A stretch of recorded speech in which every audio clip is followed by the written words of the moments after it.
by Emily Bronte. Chapter 1. Mr. Lockwood visits Wuthering Heights.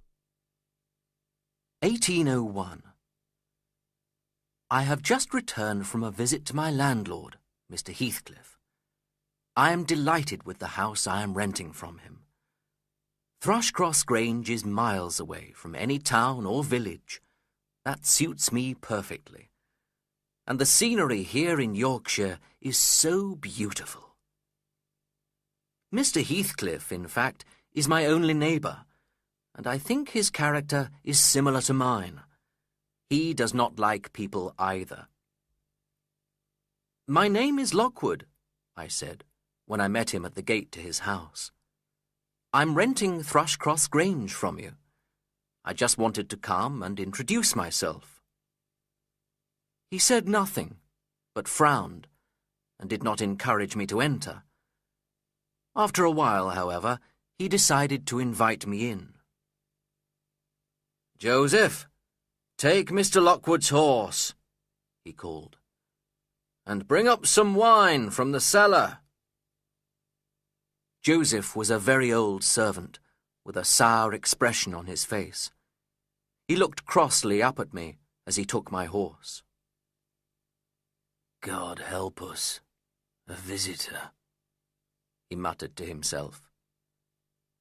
Perhaps there were no other servants, I thought, and it seemed that Mr. Heathcliff hardly ever received guests.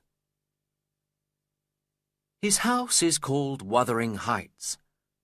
The name means a windswept house on a hill, and it is a very good description.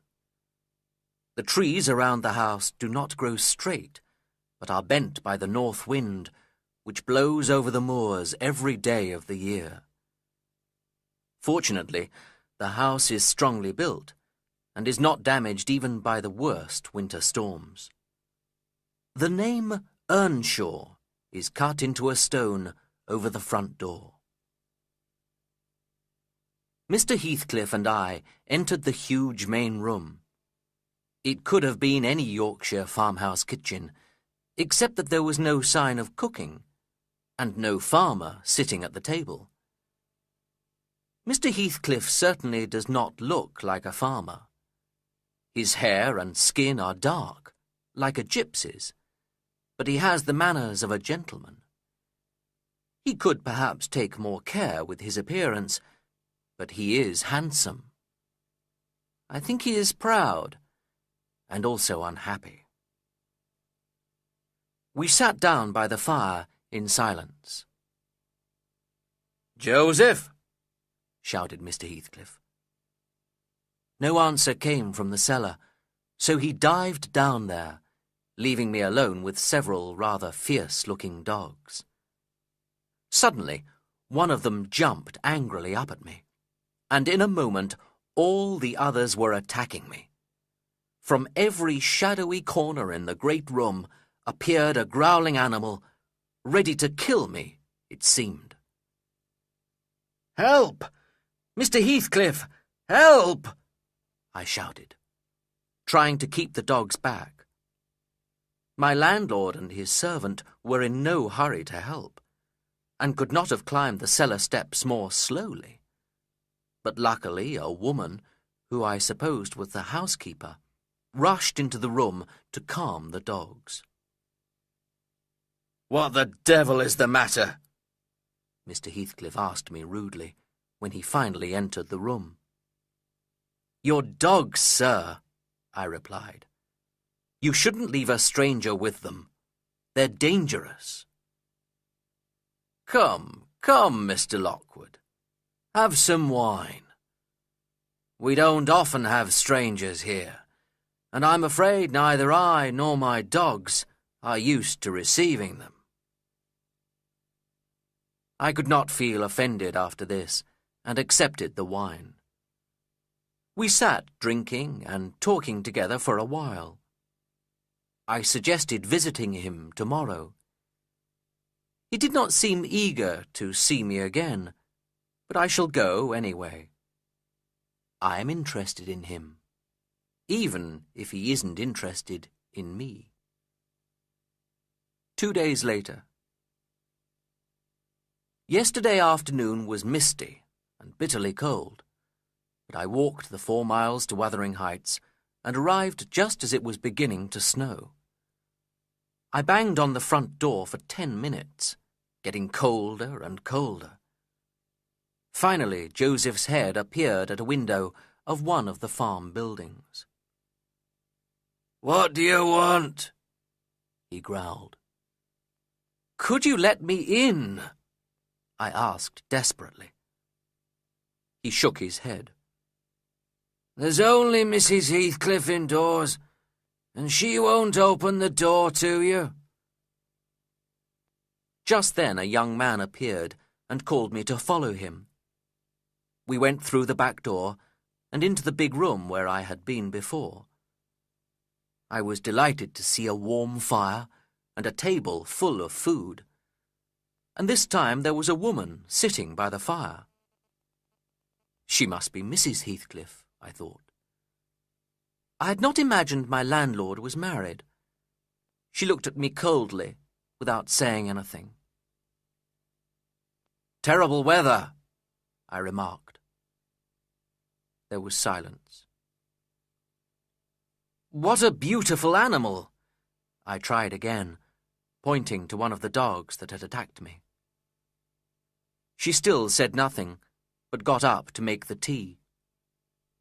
She was only about 17, with the most beautiful little face I had ever seen. Her golden wavy hair fell around her shoulders. "Have you been invited to tea?" she asked me crossly. "No, but you are the proper person to invite me," I smiled.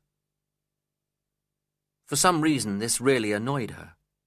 She stopped making the tea and threw herself angrily back in her chair. Meanwhile, the young man was staring aggressively at me. He looked like a farm worker, but seemed to be part of the family. I did not feel at all comfortable. At last, Heathcliff came in. "Here I am, sir, as I promised," I said cheerfully. "You shouldn't have come," he answered, shaking the snow off his clothes. "You'll never find your way back in the dark." "Perhaps you could lend me a servant to guide me back to the Grange?" I asked. "No, I couldn't. There aren't any servants here except Joseph and the housekeeper. Get the tea ready, will you?" he added fiercely to the young woman. I was shocked by his unpleasantness. We sat down to eat. I tried to make conversation with the 3 silent people round the table. "How happy you must be, Mr. Heathcliff," I began, "in this quiet place, with your wife and—" "My wife? My wife's ghost, you mean?" I suddenly realized I had made a serious mistake. So his wife was dead. Of course he was too old to be married to that young girl. She must be married to the young man next to me, who was drinking his tea out of a bowl and eating his bread with unwashed hands. Perhaps the poor girl had found no one better to marry in this uninhabited area. I turned politely to the young man. "Ah, so you are this lady's husband." This was worse than before. His face went red, and he seemed only just able to stop himself hitting me. He muttered something I could not hear. "Wrong again, Mr. Lockwood," said Mr. Heathcliff. "No, her husband, my son, is dead. This," he added, looking scornfully at the young man, "is certainly not my son." "My name is Hareton Earnshaw," growled the young man. We finished our meal in silence, and when I looked out of the window, all I could see was darkness and snow. "I don't think I can get home without a guide," I said politely. No one answered me. I turned to the woman. "Mrs. Heathcliff," I begged, "what can I do? Please, help me." "Take the road you came on," she replied without interest, opening a book. "That's the best advice I can give." "Mr. Heathcliff, I'll have to stay here for the night," I told him. "I hope that will teach you not to walk over the moors in bad weather," he answered. "I don't keep guest bedrooms. You can share a bed with Hareton or Joseph." I was so angry with them all that I could not stay there a moment longer, and rushed out into the darkness. I saw Joseph by the back door, caught hold of the lamp he was carrying, and ran with it to the gate. But the dogs chased after me and attacked me, and I was soon knocked to the ground. Heathcliff and Hareton stood at the door, laughing, as I shouted at the dogs and tried to get up. In the end, I was again rescued by the housekeeper, Zillah, who ordered away the dogs and helped me to my feet. I was so bruised and exhausted that I did not feel strong enough to walk home. And although I did not want to, I had to spend the night at Wuthering Heights. Nobody wished me good night, as Zillah took me upstairs to find a bed for me. Chapter 2. Catherine Earnshaw's Room. 1801. "Quietly, sir," whispered the housekeeper, as we climbed up the dark stairs. "My master will be angry if he discovers which bedroom you're sleeping in.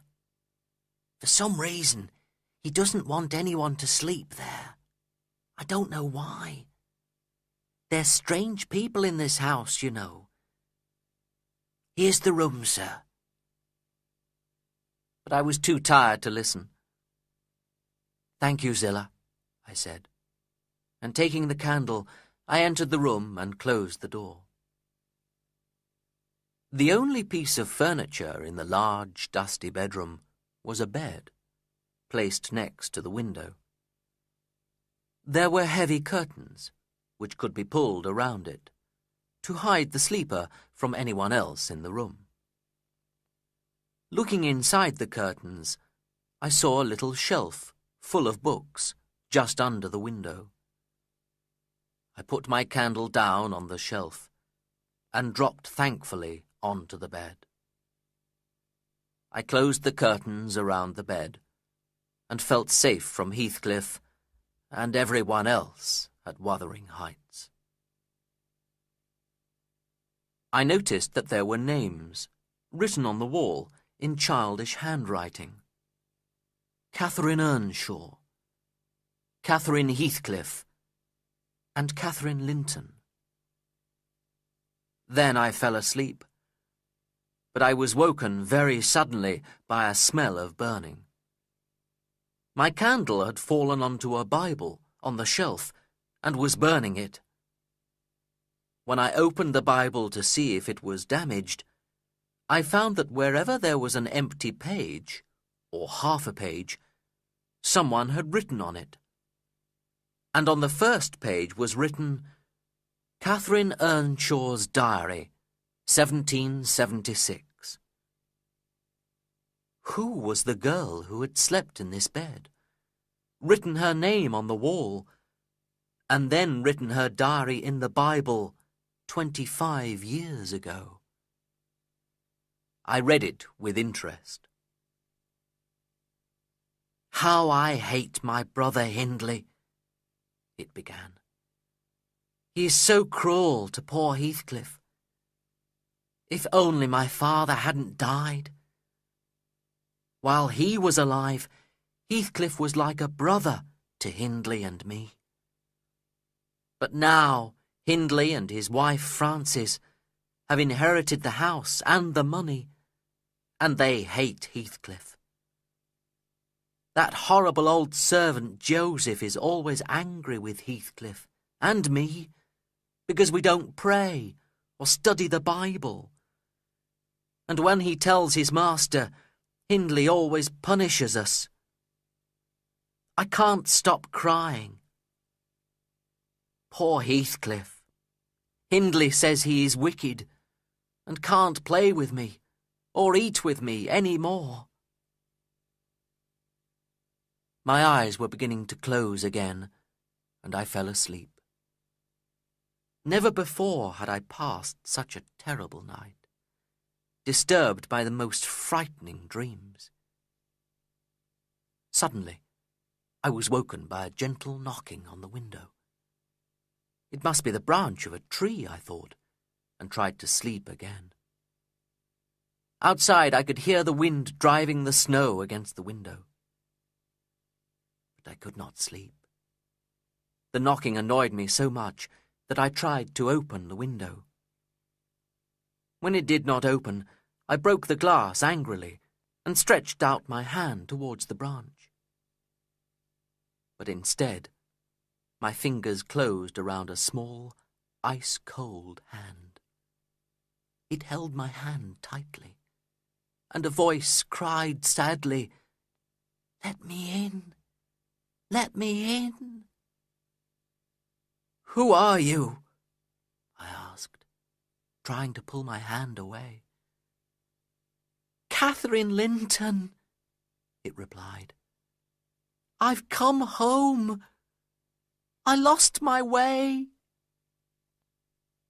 There seemed to be a child's face looking in at the window. Terror made me cruel. I rubbed the creature's tiny wrist against the broken glass so that blood poured down onto the bed. As soon as the cold fingers let go for a moment, I pulled my hand quickly back, put a pile of books in front of the broken window, and tried not to listen to the desperate cries outside. "Go away," I called. "I'll never let you in. Not if you go on crying for 20 years. "It is almost 20 years, replied the sad little voice. "I've been out here in the dark for nearly 20 years. The hand started pushing through the window at the pile of books, and I knew it would find me and catch hold of me again. Unable to move, I stared in horror at the shape behind the glass and screamed. There were rapid footsteps outside my bedroom door, and then I saw the light of a candle in the room. "Is anyone here?" whispered Heathcliff. He could not see me behind the curtains, and clearly did not expect an answer. I knew I could not hide from him, so I opened the curtains wide. I was surprised by the effect of my action. Heathcliff dropped his candle and stood without moving, his face as white as the wall behind him. He did not seem to recognize me. "It's only your guest, Lockwood," I said. "I'm sorry. I must have had a bad dream and screamed in my sleep." "To the devil with you, Mr. Lockwood," growled my landlord. "Who allowed you to sleep in this room? Who was it?" "It was your housekeeper, Mr. Heathcliff," I said, quickly putting my clothes on. "And I'm angry with her myself. No one can sleep in a room full of ghosts." "What do you mean?" asked Heathcliff, looking suddenly very interested. "Ghosts, you say?" "That little girl, Catherine Linton, or Earnshaw, or whatever her name was, must have been wicked. She told me she had been a ghost for nearly 20 years. It was probably a punishment for her wickedness." "How dare you speak of her to me?" cried Heathcliff wildly. But as I described my dream, he became calmer and sat down on the bed, trembling as he tried to control his feelings. "Mr. Lockwood," he said finally, brushing a tear from his eye, "you can go into my bedroom to sleep for the rest of the night. I'll stay here for a while." "No more sleep for me tonight," I replied. "I'll wait in the kitchen until it's daylight, and then I'll leave. You needn't worry about my visiting you again, either. I've had enough company for a long time." But as I turned to go downstairs, my landlord, thinking he was alone, threw himself on the bed, pushed open the window, and called into the darkness. "Come in! Come in!" he cried, tears rolling down his face. "Catherine, do come! My darling, hear me this time!" But only the snow and wind blew into the room. How could my dream have produced such madness? I could not watch his suffering any more, and went downstairs. I waited in the kitchen until it was light enough outside for me to find my way through the deep snow back to Thrushcross Grange. The housekeeper there, Ellen Dean, rushed out to welcome me home. She thought I must have died in the previous night's snowstorm. With a warm fire and a hot meal, I began to recover from my unpleasant experiences. After my stay at Wuthering Heights, I thought I would never want to speak to any human being again. But by the end of the next day, I was beginning to feel lonely.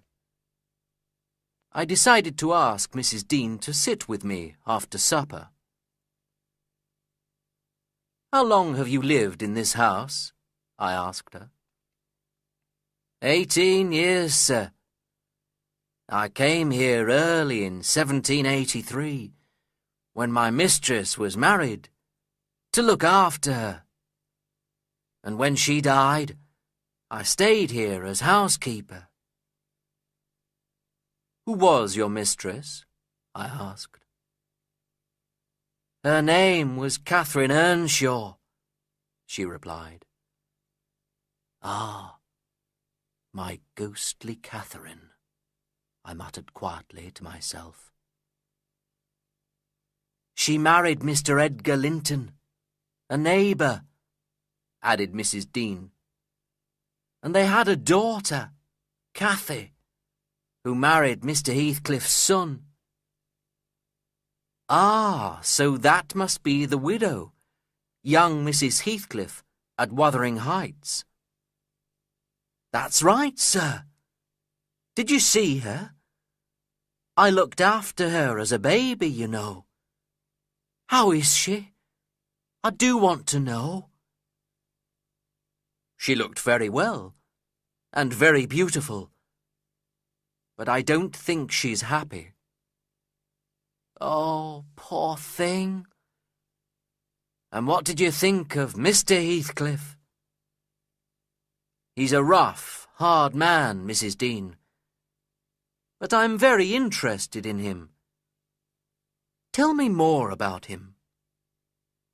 "Well, he's very rich, of course, and mean at the same time.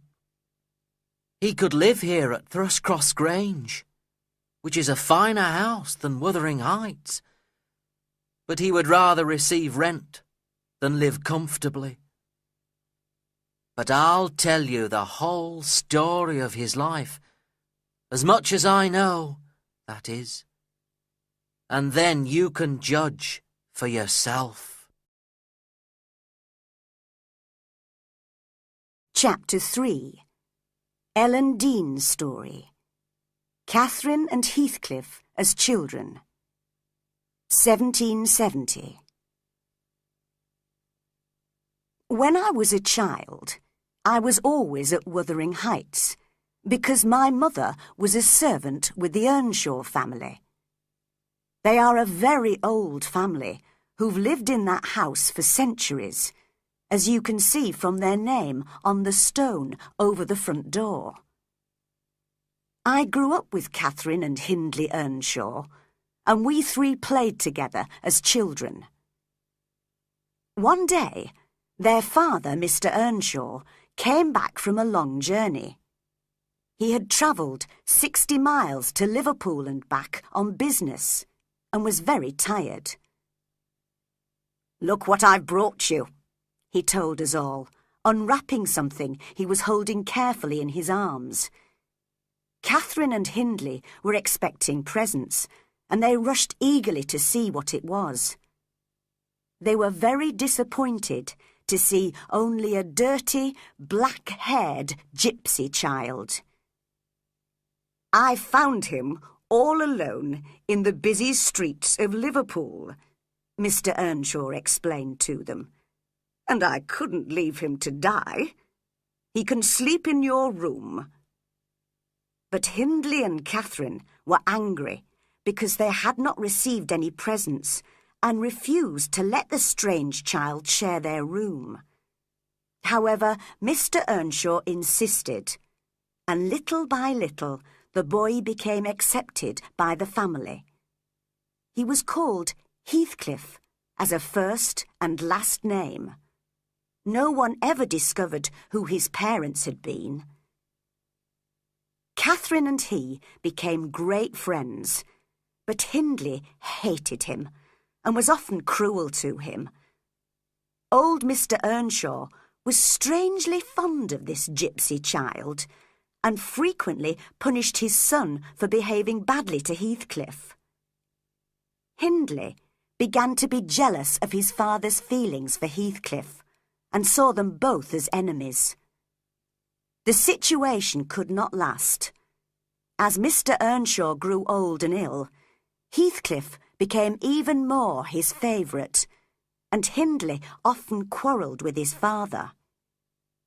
When Hindley was sent away to study, I hoped that we would have peace in the house. But then it was that old servant Joseph who caused trouble. He tried to persuade his master to be stricter with the children, and was always complaining that Heathcliff and Catherine did not spend enough time studying the Bible or attending church services. Catherine was a wild, wicked girl in those days. We had to watch her every moment of the day to stop her playing her tricks on us. She was proud and liked giving orders. But she had the prettiest face and the sweetest smile you've ever seen. I could forgive her anything when she came to say she was sorry. She was much too fond of Heathcliff, and the worst punishment we could invent was to keep her separate from him. Her father could no longer understand her or her behaviour, and Catherine did not realise that his illness made him less patient with her. At last, Mr. Earnshaw found peace. He died quietly in his chair by the fire one October evening in 1775. The night was wild and stormy, and we were all sitting together in the big kitchen. Joseph was reading his Bible at the table, while Catherine had her head on her father's knee. He was pleased to see her so gentle for once, and she was singing him to sleep. I was glad the old gentleman was sleeping so well, but when it was time to go to bed, Catherine put her arms round her father's neck to say good night, and immediately screamed, "Oh, he's dead! Heathcliff! He's dead!" Heathcliff and I started crying loudly and bitterly too. Joseph told me to fetch the doctor, so I ran to the village, although I knew it was too late. When I came back, I went to the children's room to see if they needed me, and I listened for a moment at their door. They were imagining the dead man in a beautiful, distant place, far from the troubles of this world. And as I listened, crying silently, I could not help wishing we were all there safe together. Chapter 4. Catherine Earnshaw Gets to Know the Lintons. 1775. Hindley came home for his father's burial. What was more surprising was that he brought a wife with him. She was called Frances, a thin, pale woman with a frequent cough. Now that Hindley was the master of the house, he ordered Joseph and me to spend our evenings in the small back kitchen as we were only servants, while he, his wife and Catherine sat in the main room. Catherine and Heathcliff were treated very differently. Catherine received presents and could continue her lessons, but Heathcliff was made to work on the farm with the men, and as a farm worker was only allowed to eat with us in the back kitchen. They grew up like two wild animals. Hindley did not care what they did as long as they kept out of his way, and they did not care even if he punished them. They often ran away onto the moors in the morning and stayed out all day, just to make Hindley angry. I was the only one who cared what happened to the two poor creatures, and I was afraid for them. One Sunday evening, they were missing at bedtime, and Hindley ordered me angrily to lock the front door. But I did not want them to stay out in the cold all night, so I kept my window open to look out for them. In a while, I saw Heathcliff walking through the gate. I was shocked to see him alone. "Where's Catherine?" I cried sharply. "At Thrushcross Grange with our neighbours the Lintons," he replied. "Let me in, Ellen, and I'll explain what happened." I went down to unlock the door, and we came upstairs very quietly. "Don't wake the master up," I whispered. "Now tell me." Well, Catherine and I thought we'd just walk to the Lintons' house. We wanted to see if Isabella and Edgar Linton are punished all the time by their parents, as we are. "Probably not," I answered. "I expect they are good children and don't need to be punished." "Nonsense, Ellen."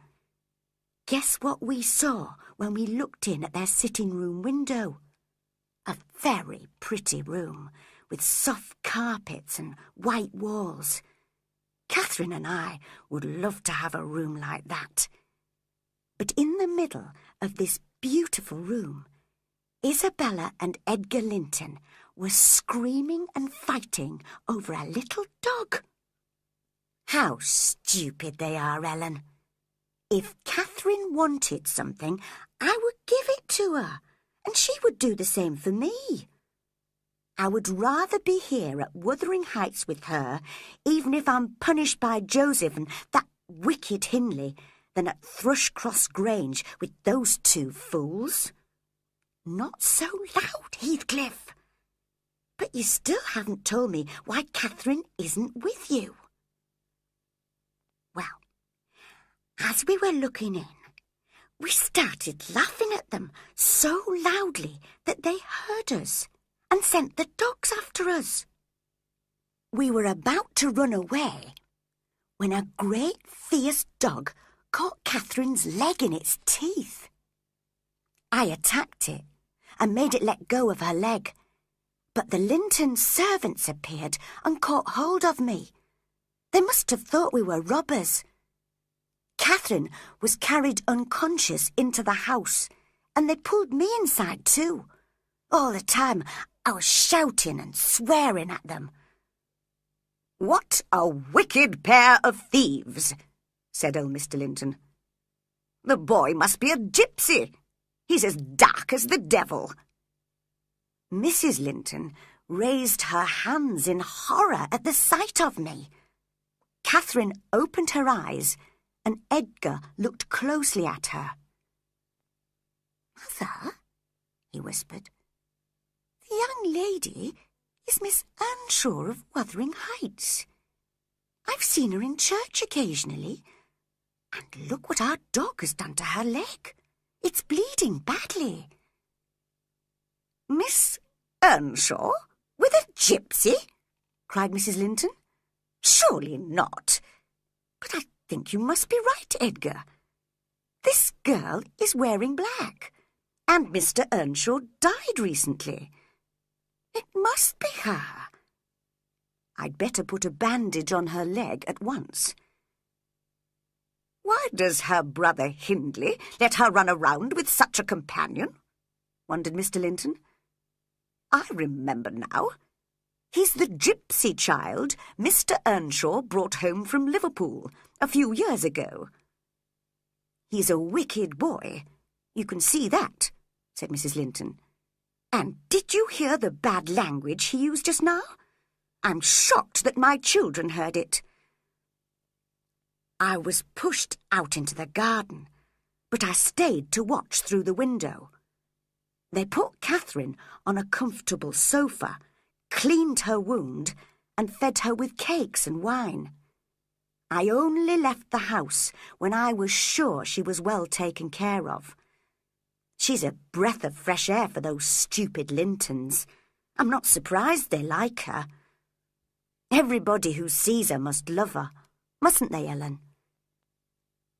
"I'm afraid you'll be punished for this, Heathcliff," I said sadly, and I was right.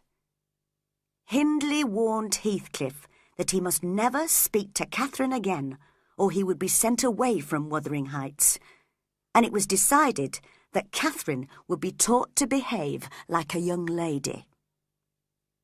She stayed with the Linton family at Thrushcross Grange for 5 weeks until Christmas. By that time, her leg was fine, and her manners were much better than before.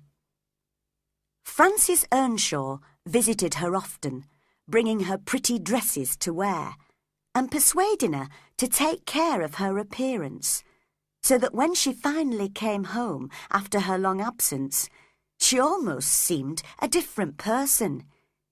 Instead of a wild, hatless girl, we saw a beautiful, carefully dressed young lady. When she had greeted all of us, she asked for Heathcliff. "Come forward, Heathcliff," called Hindley. "You may welcome Miss Catherine home, like the other servants." Heathcliff was used to being outside all day and had not bothered to wash or change his clothes. His face and hands were black with dirt. In spite of this, Catherine was very glad to see him and rushed up to kiss him. Then she laughed. "How funny and black and cross you look. But that's because I'm used to Edgar and Isabella, who are always so clean and tidy. Well, Heathcliff, have you forgotten me?" But ashamed and proud, the boy said nothing, until suddenly his feelings were too much for him. "I won't stay to be laughed at," he cried, and was about to run away when Catherine caught hold of his hand.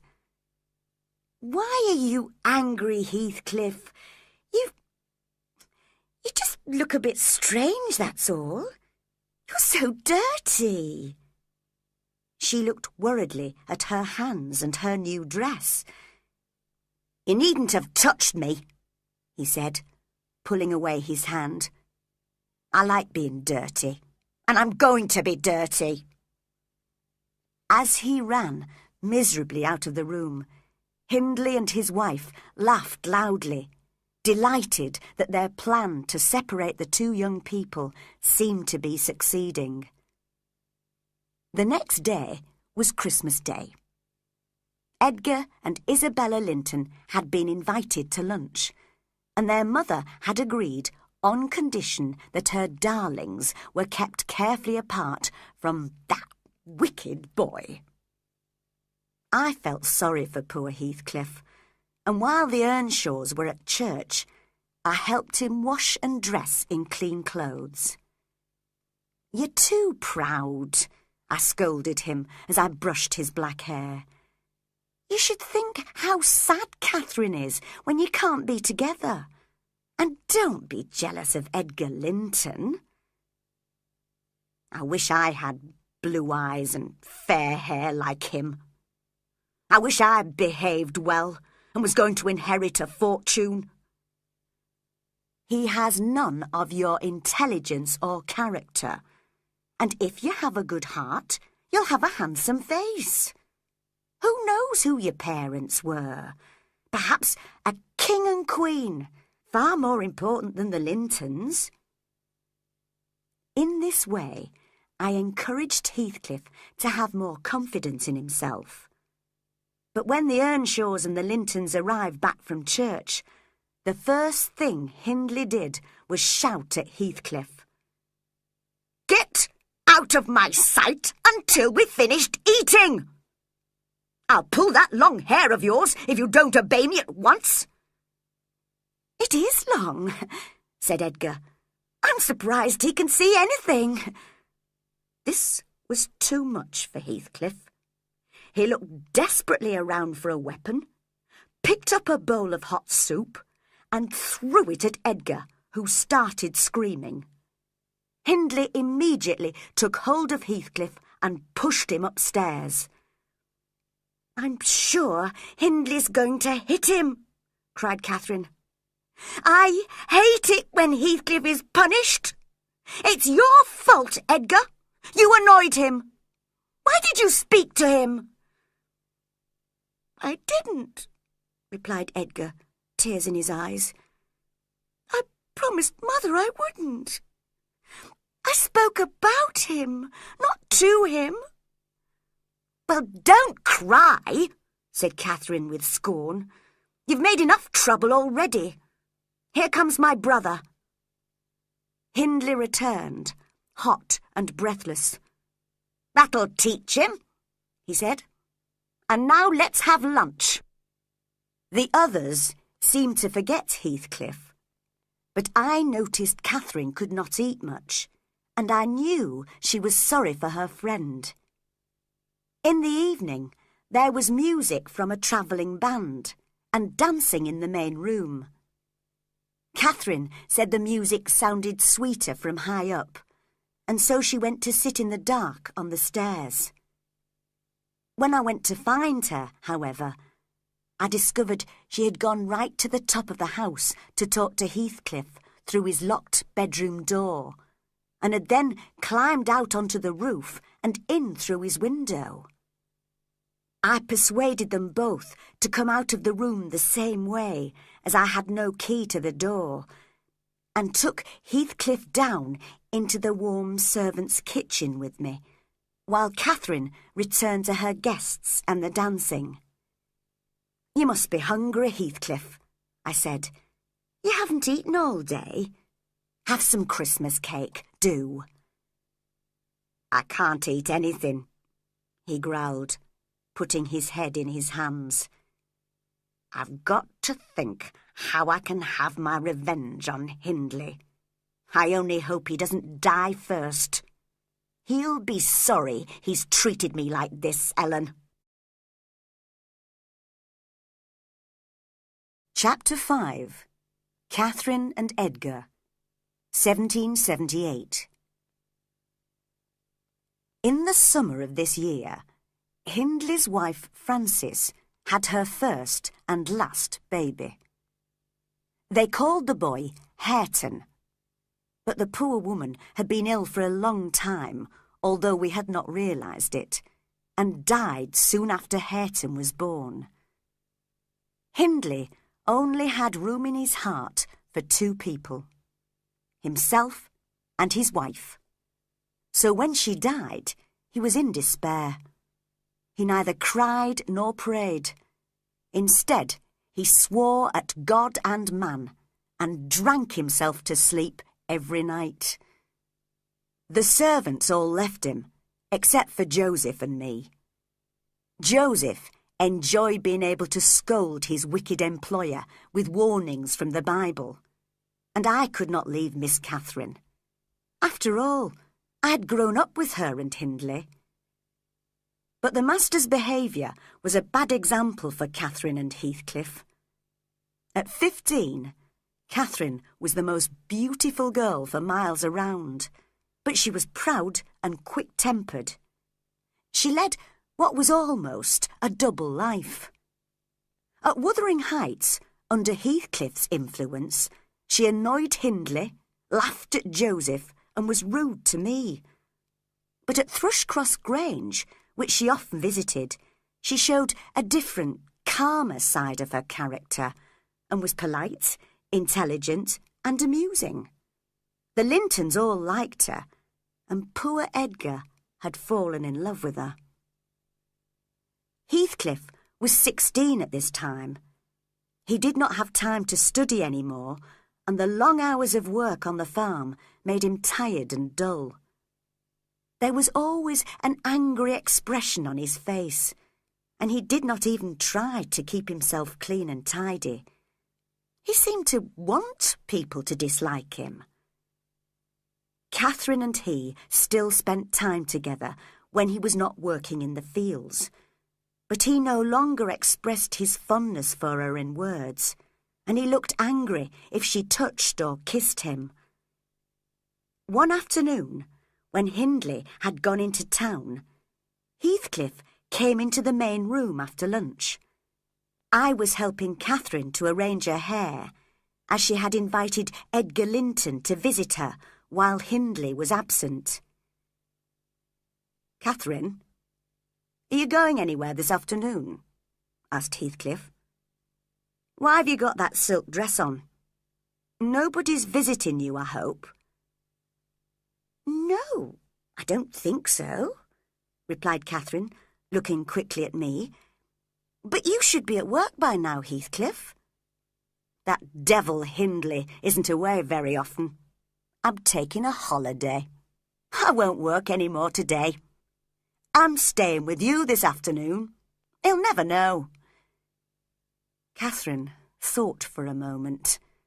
Somehow she had to prepare him for Edgar's visit. "Isabella and Edgar said they might call here this afternoon. If they come, you'll be scolded for not working."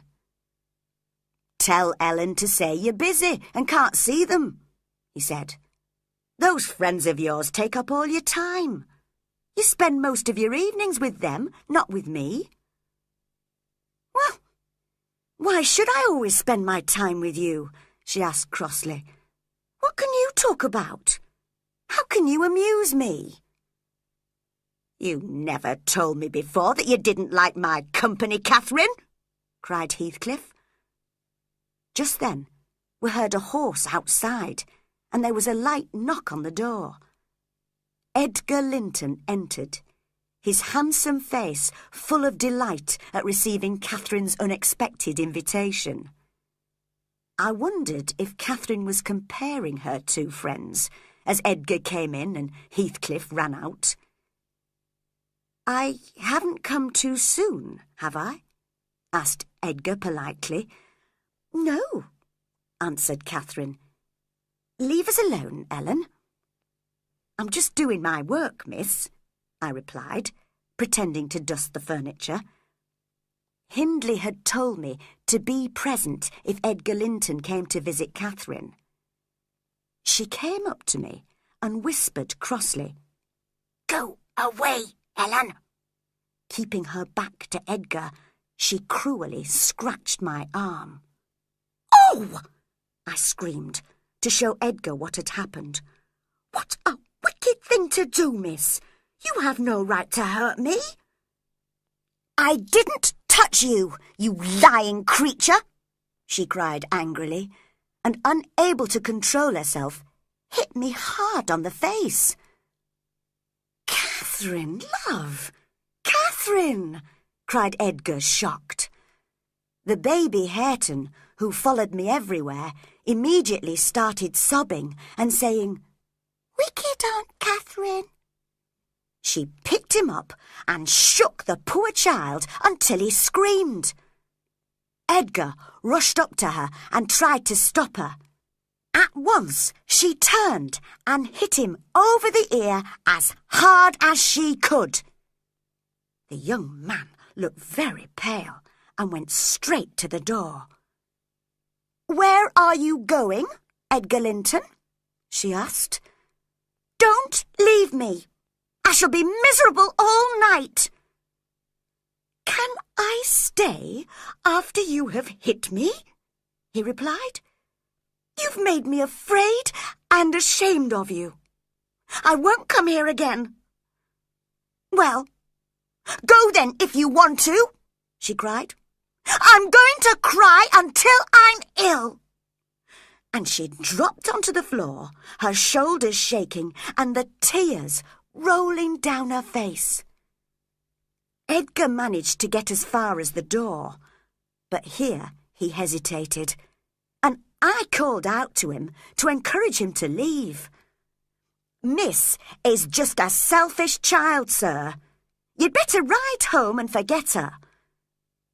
But as he could not stop looking at her, I knew there was no hope for him. Nothing would keep him away from her now. And sure enough, he came back into the room and shut the door. This time, I left them alone and stayed in the kitchen with little Hareton. But when I came to warn them that Hindley had returned, I realised that their quarrel had only brought them closer together. Chapter 6. Heathcliff Disappears, 1778 to 1779. Hindley came into the kitchen, swearing terribly, just as I was about to hide little Hareton in a cupboard. I was always afraid that Hindley would hurt his small son, either by accident or on purpose, when he was drunk. So I tried to keep Hareton out of the way. But this time, Hindley discovered my plan. Ah! You keep my son in a cupboard, do you? He cried angrily, picking up a sharp kitchen knife. With the devil's help, I'll make you swallow this, Ellen. And he pushed the knife between my teeth. I was never afraid he would hurt me, and calmly took the knife out of my mouth. But that can't be my son, can it? He continued aggressively, staring at the frightened little boy. If it is, he should be punished for not running to greet his father. Perhaps I'll cut his ears off. And then suddenly his manner changed. No, Hareton, darling, don't cry. Kiss me. Kiss your father. What? You won't? Then I'll break your neck. Poor Hareton, screaming wildly, was carried upstairs by his father. Suddenly, Hindley stopped on the stairs to listen, almost forgetting what he was holding. Heathcliff had come into the house and stood at the bottom of the stairs, looking up. Just then, the child jumped out of Hindley's arms and fell. I only had time to gasp in horror before I saw that Heathcliff had caught him. Heathcliff stared down at the child he was holding. He must have felt sorry he had saved the life of his enemy's son. I rushed to take the poor little boy in my arms, and Hindley came slowly downstairs. "Look what you've done, Mr. Hindley," I cried. "You nearly killed your own son. What would his mother say if she were alive?" "Take him away, Ellen. And you, Heathcliff, go away too. I won't murder you tonight, unless perhaps I set the house on fire. But that depends how I feel." And he poured himself a drink. "Don't drink any more, Mr. Hindley," I begged. "What difference does it make?" he growled. "Get out, both of you! To the devil with you!" We left him swearing at us and went back into the kitchen. "It's a pity he can't kill himself with drink," muttered Heathcliff. "Dr. Kenneth says he'll live longer than any of us. He's so strong." He walked out of the door, and I thought into the fields. In fact, I discovered later that he was sitting just under the window and could hear everything that was said in the kitchen. I was singing Little Hareton to sleep when Catherine came in. "Are you alone, Ellen?" she whispered. "Where's Heathcliff?" "He's out on the farm," I answered. She looked sad and worried, and I even saw a tear or two on her face. But I had not forgotten how she had lied and behaved so badly to me, as well as to Edgar Linton, so I did not feel sorry for her or encourage her to talk. "Ellen, will you keep a secret for me?" she asked in the end, giving me her sweetest smile. "I must tell you. I need your advice. Today, Edgar Linton has asked me to marry him, and I gave him an answer. Now, before I tell you if it was yes or no, you tell me which I should have said." "Really, Miss Catherine, how can I know? Perhaps you should have refused him. He must be a fool to ask you, after you were so rude and violent this afternoon." "Well, I accepted him, Ellen," she said crossly. "But should I have done so? Should I? What do you think?" "First, do you love him?" I asked. "Of course I do," she replied. "Why do you love him, Miss Catherine?" "Well, I do. That's enough." "Well, because he's handsome and a pleasant companion." "Ooh, that's bad," I said, shaking my head. "And because he loves me? That's worse. And because he'll be rich, and I shall be the most important woman for miles around. Worst of all. But there are several other handsome, rich young men in the world. Why don't you marry one of them?" "I don't know any of them. I only know Edgar." "Well, I don't know why you're unhappy, Miss Catherine. Your brother will be pleased, and Mr. Edgar's parents will too. You love Edgar, and Edgar loves you. What's the problem?" "Here. And here," replied Catherine, beating her head and her chest. "In my heart and soul, I know I'm wrong. Ellen, I can't live apart from Heathcliff. He is more myself than I am. Our souls are the same. I have nothing in common with Edgar, but I can't marry Heathcliff now. Hindley has made him become a poor, dull farm worker. He'll never know how I love him." I suddenly heard a movement outside the window and saw Heathcliff stand up and walk away. I realised he had been listening until he heard Catherine say she could not marry him. Then he stayed to hear no more. "Quiet, Miss Catherine," I said. "Just imagine how hard it will be for Heathcliff when you marry Mr. Edgar.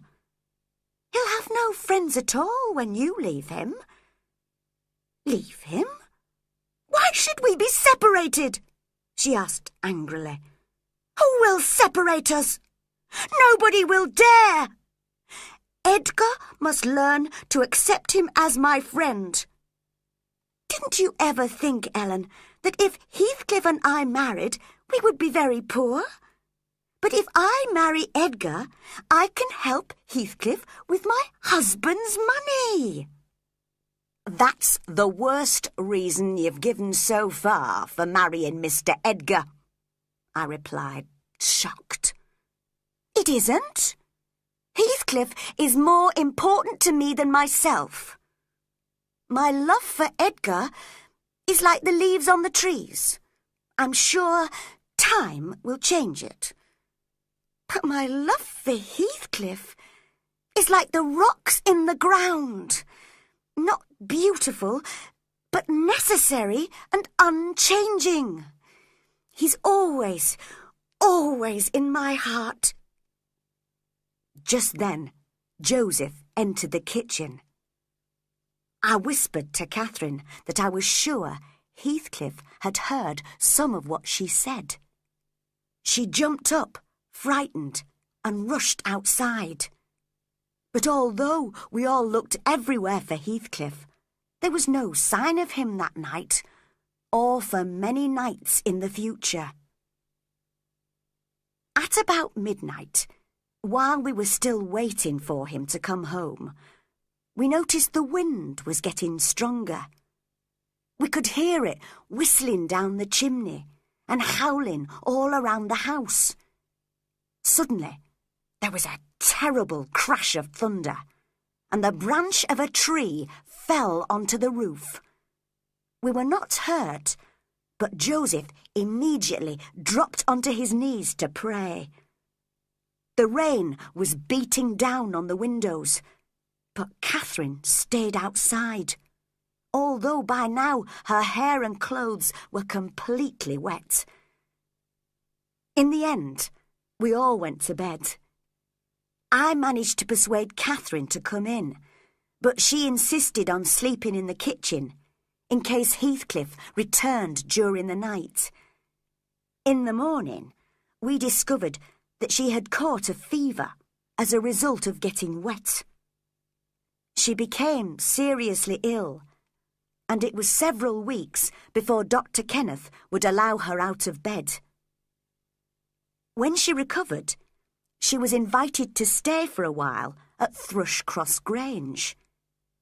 Unfortunately, old Mr. and Mrs. Linton caught the fever too, and died within a few days of each other. Catherine returned to us, prouder and quicker-tempered than ever, but not as strong as before. If she gets ill again, it could be fatal, Dr. Kenneth warned us. My advice to you is to do whatever she wants and don't make her angry. So we had to obey all her orders, and Joseph and I were not allowed to scold her any more. Edgar Linton was still in love with her, and thought himself the happiest man on earth when he married her 3 years after his parents' death. She insisted on having me with her, so we moved together to Thrushcross Grange, although I was very sad to leave little Hareton with his father. It's very late, Mr. Lockwood. I think you should go to bed, or you'll be ill tomorrow. I can tell you the rest of the story another time. 4 weeks later. In fact, I was ill the next day, and have been ill since then.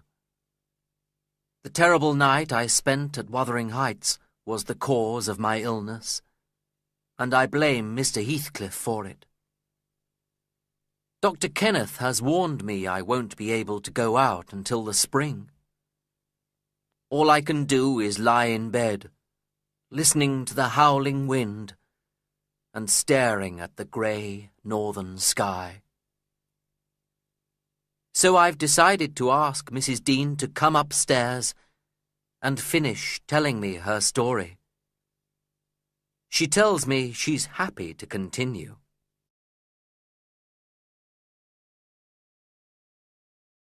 Chapter 7. Heathcliff Returns, 1783.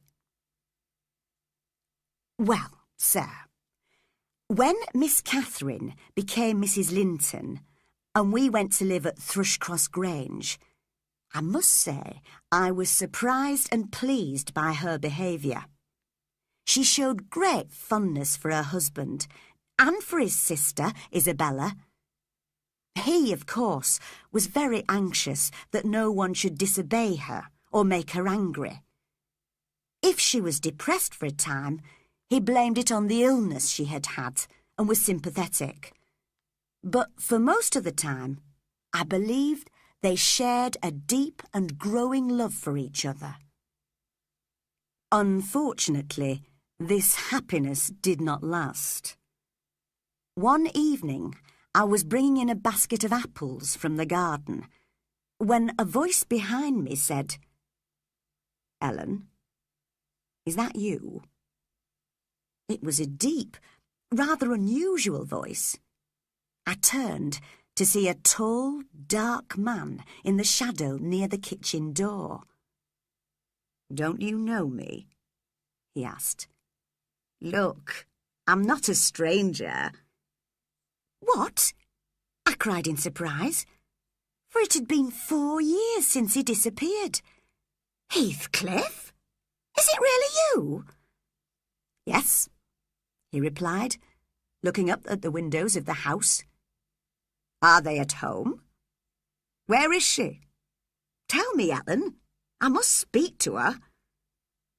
"I'm not sure if you should see her," I hesitated. "Will the shock be too much for her?" "Go and tell her I'm here, Ellen," he said impatiently. "Don't make me suffer like this."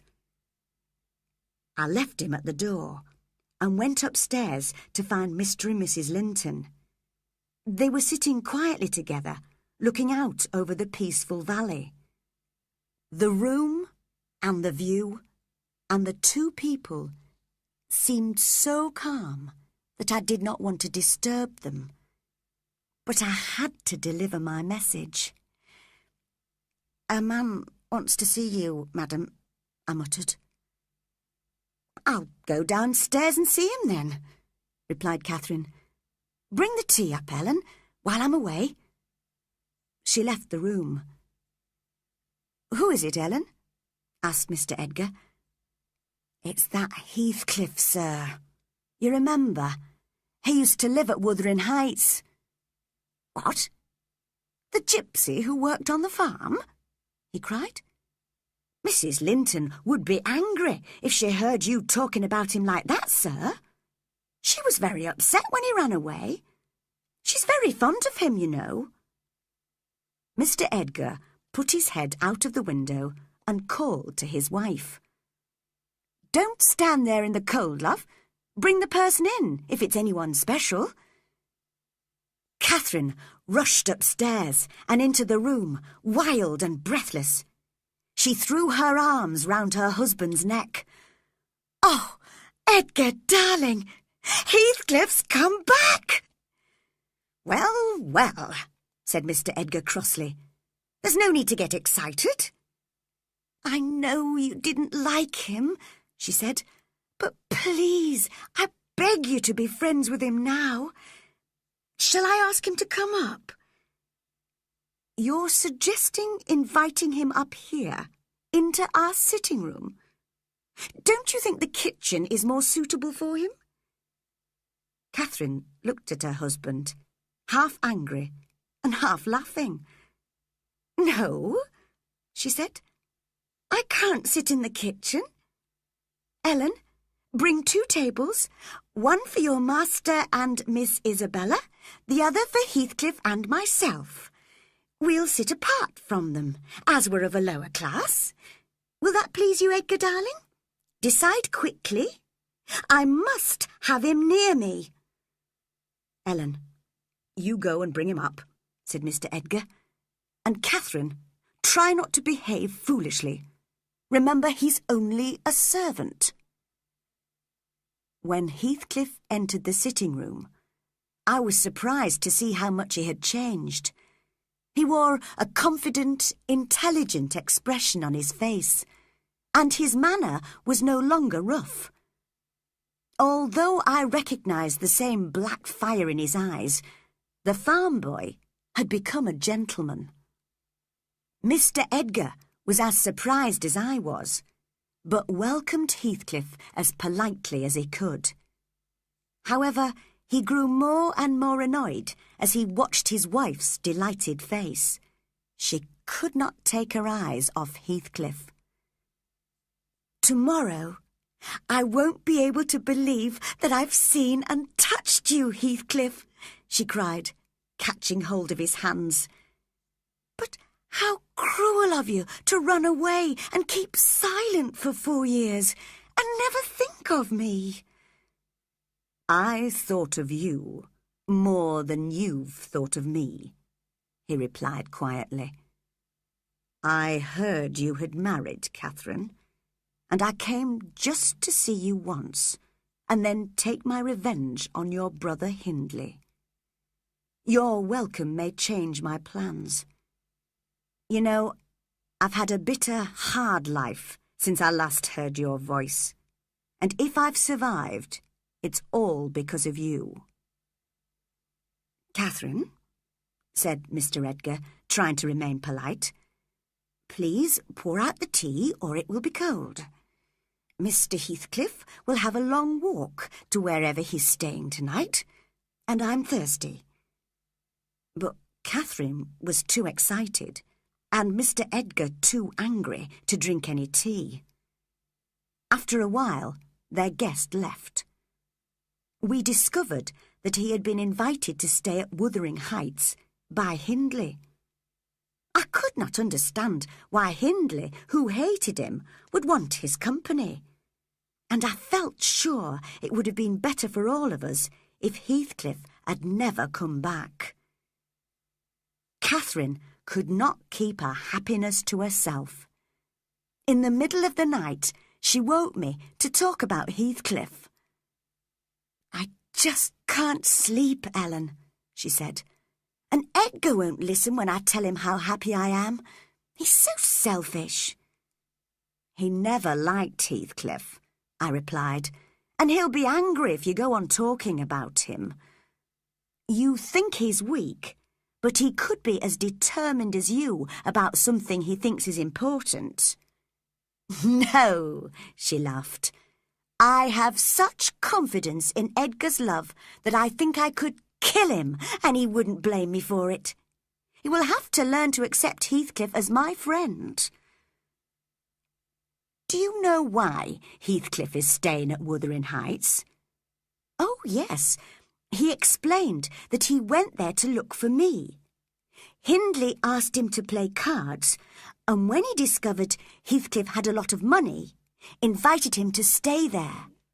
You know how greedy my brother is. He'll make Heathcliff pay rent and hope to win money from him at cards. Heathcliff wants to stay there to be near me. I'm so happy, Ellen, and I want everyone around me to be happy too." Catherine behaved so sweetly to her husband in the next few days that Thrushcross Grange seemed full of sunshine, and in spite of his doubts, Mr. Edgar allowed Heathcliff to visit her regularly. However, Heathcliff's visits produced a result which none of us had expected. Isabella, Mr. Edgar's sister, a pretty girl of 18, suddenly declared that she was in love with Heathcliff. Mr. Edgar, who loved her dearly, was shocked. He knew that if he and Catherine had no sons, Isabella would inherit the considerable Linton fortune. He did not like the idea of the fortune passing to Heathcliff as Isabella's husband. But more importantly, he suspected that Heathcliff was hiding his true wickedness under his gentlemanly appearance. Catherine tried hard to persuade Isabella that Heathcliff was not worth loving, but poor Isabella was jealous of Catherine's relationship with Heathcliff and would not listen. Finally, Catherine told Heathcliff himself that Isabella was in love with him. She thought she knew what his answer would be. "How could I ever love that stupid girl?" he asked. "She has a miserable pale face and weak blue eyes, just like your husband. But she will inherit the family wealth from him, won't she?" "That's true," replied Catherine. "But don't think about that, Heathcliff. I hope Edgar and I will have several sons, and then they will inherit it." Catherine did not speak of this matter again, but I am sure Heathcliff often thought about it. I watched him carefully in the next few days. I hoped he would do nothing to hurt Mr. Edgar, who was a kind master to me. I was worried, too, about what was happening at Wuthering Heights. Hindley and his son Hareton seemed like lost sheep to me, and I knew there was a wicked wolf just waiting for the chance to attack them. Chapter 8. Catherine is ill. 1783. The next time Heathcliff came to Thrushcross Grange, he met Isabella by chance in front of the house. I was watching from the kitchen window as he went up to her and, supposing that no one else could see him, kissed her. "Look, madam," I cried to Catherine, who was passing through the kitchen. "That devil Heathcliff told you he could never love Miss Isabella. And now he's kissing her." So when Heathcliff entered the house, Catherine was ready to scold him. "Leave Isabella alone, Heathcliff," she ordered. "You'll make Edgar angry." "You think I'm afraid of that weak little creature?" he growled. "Anyway, what difference does it make to you? I can kiss her if she likes it. I'm not your husband. You needn't be jealous of me." "I'm not jealous of you," replied Catherine. "If you like Isabella, you can marry her. But do you like her?" "It's you I want to talk about, Catherine. You know you've treated me badly, and I'm going to have my revenge. Thank you for telling me Isabella's secret. I swear I'll make good use of it." At this point, I went to look for my master and told him that Catherine and Heathcliff were quarrelling in the kitchen. "How can my wife call that man a friend?" he cried angrily. "I've been too weak with her. I can't allow him to visit her any more. Call 2 servants, Ellen." He went to the kitchen. I followed him, telling the servants to wait in the hall. "Catherine," said Mr. Edgar to his wife as he entered, "do you think it's right to listen to this wicked man's talk?" "Have you been listening at the door, Edgar?" asked Catherine, coldly. Heathcliff laughed, which made Mr. Edgar even angrier. "You, sir," he said to Heathcliff, "are poisoning our family life.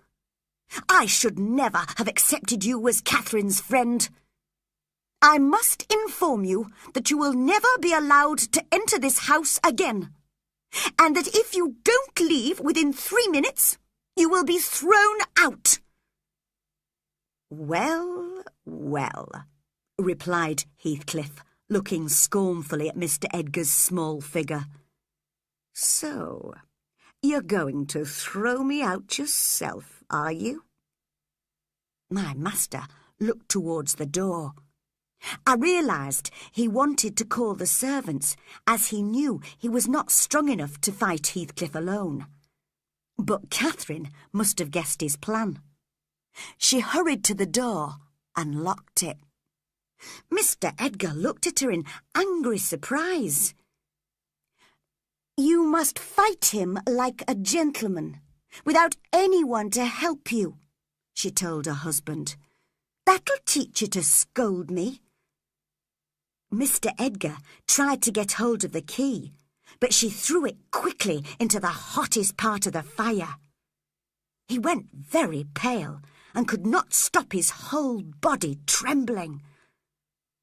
"Oh, Edgar," cried his wife, "you've lost the fight already.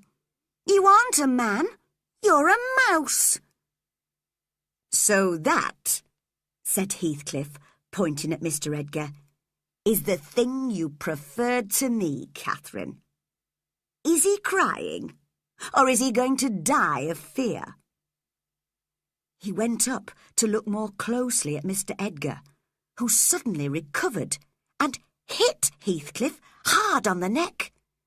While Heathcliff was getting his breath back, Mr. Edgar walked out of the other kitchen door into the garden.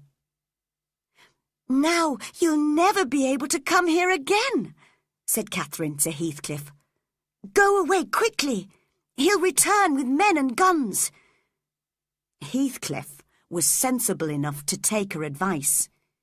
He broke down the locked door and escaped, just as the master and his men returned. Catherine, who was overexcited, ordered me to go upstairs with her. I hoped she would not discover that I had told Mr. Edgar about her quarrel with Heathcliff. "I'm wild with anger, Ellen," she said when we reached the sitting room. "All this trouble is because of Isabella. Tell Edgar I'm in danger of becoming seriously ill. I hope it's true. I want to frighten him. He's upset me badly.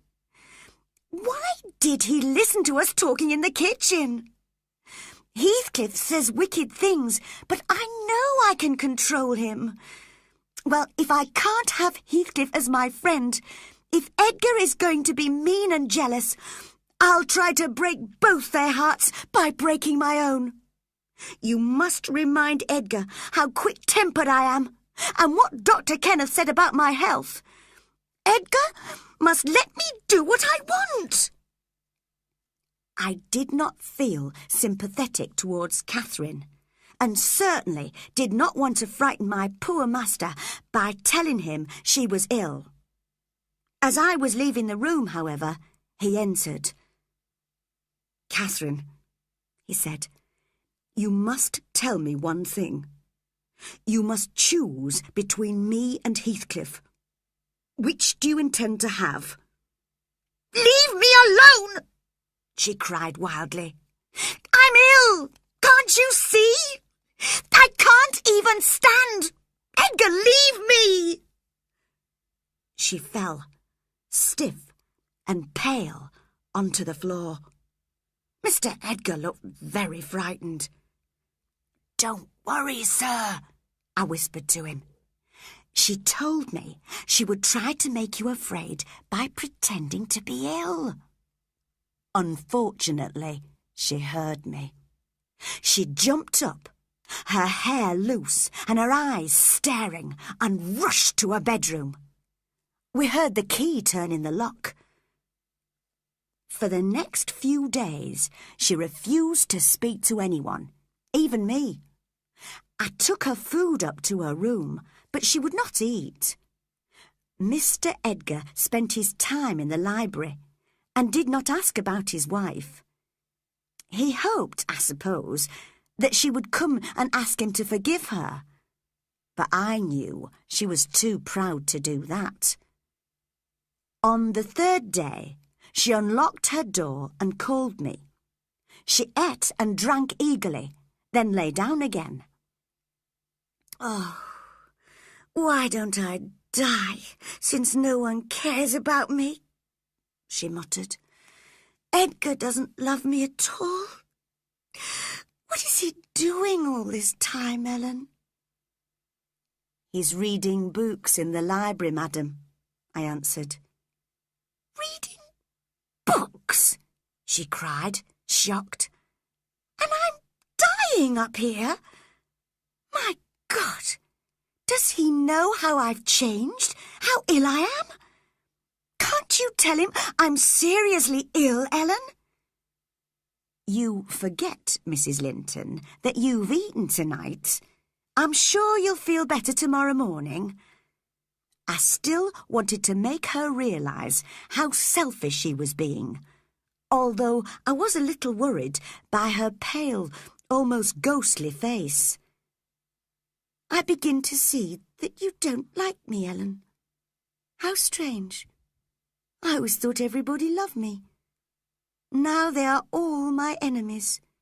Isabella and Edgar and you. I'll die with cold faces around me. I've had terrible dreams these past few nights, you know. Open the window, Ellen. I'm so hot." I refused, as it was the middle of winter. She was feverish. "Who is that over there?" she asked, staring at her own face in a mirror opposite her bed. I could not make her understand it was herself, and I began to be afraid that her illness was real. "Stay with me, Ellen," she cried, holding my hand. "I'm frightened of that face. I'm frightened of being alone. I wish I were in my bed at Wuthering Heights, with the wind howling through the trees. Do let me feel a breath of air from the moors. Just one breath." I opened the window for a moment, then closed it. The cold air seemed to calm her. I wish I were a young girl again, wild and free, out on the moors with Heathcliff. Open the window again, wider this time. Why won't you? Because I don't want you to die of cold, I replied. But it's my only chance of life, she cried, jumping out of bed and going to the window.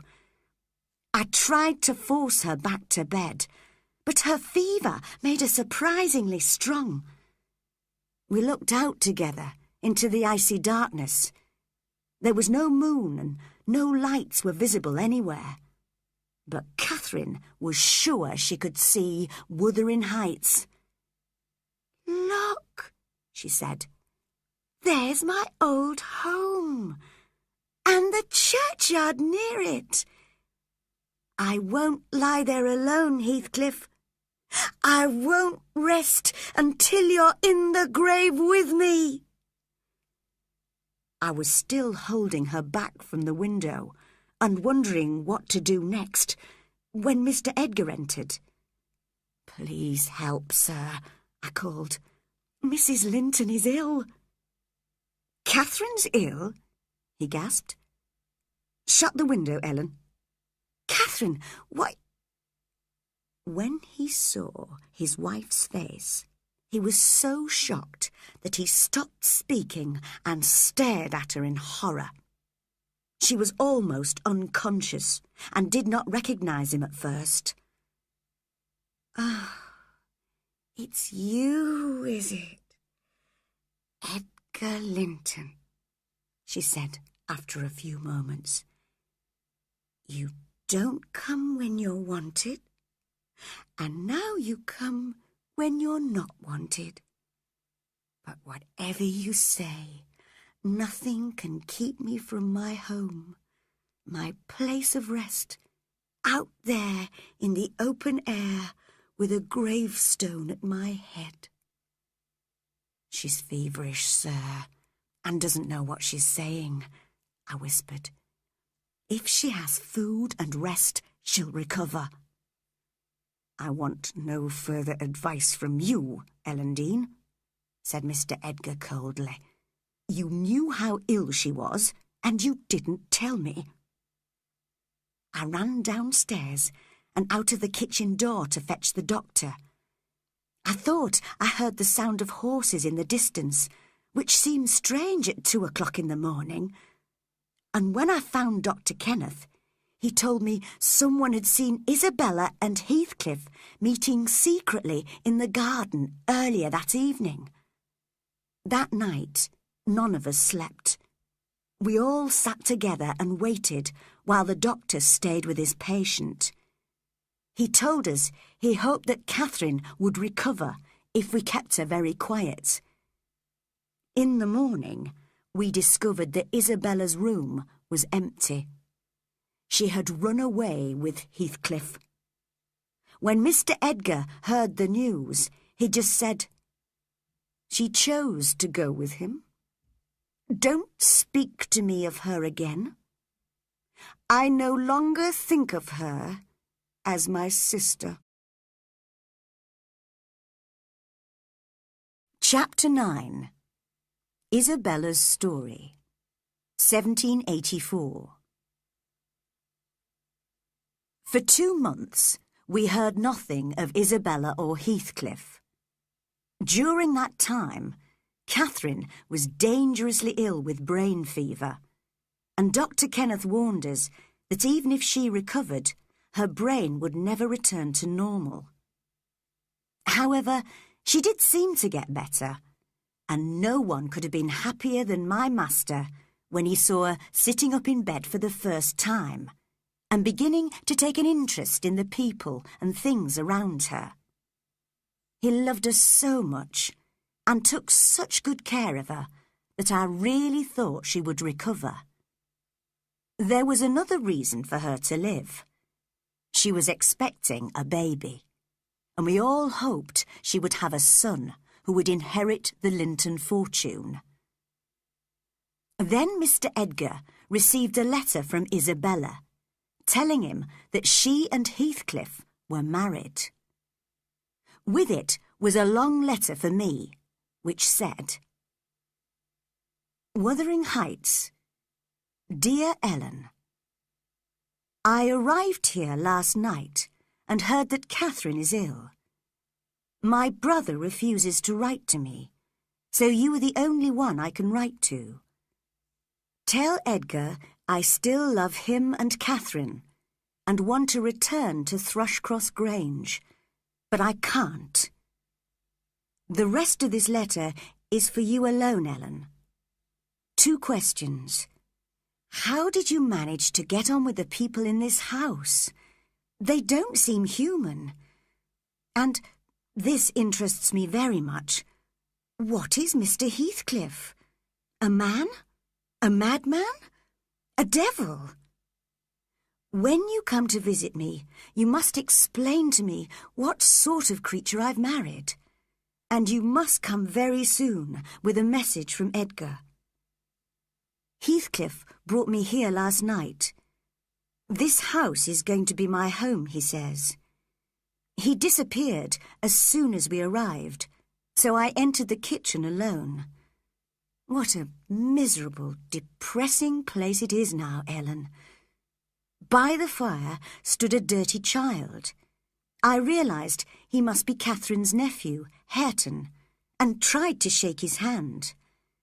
But he greeted me by swearing at me, so I went into the hall to find somebody else. When I knocked at another door, it was opened by a tall, thin man with long, dirty hair hanging down to his shoulders. I knew this must be Hindley Earnshaw, Catherine's brother and Hareton's father. His eyes and Hareton's reminded me of Catherine. "What do you want?" he asked roughly. "My name was Isabella Linton," I replied. "Now I'm married to Mr. Heathcliff." "Ah, so that devil has returned. Good," he growled. You can imagine, Ellen, how unhappy I felt in that unpleasant house. I knew that only 4 miles away was my real home, Thrushcross Grange, containing the only people I loved in the world. But those 4 miles were like an ocean which I could not cross.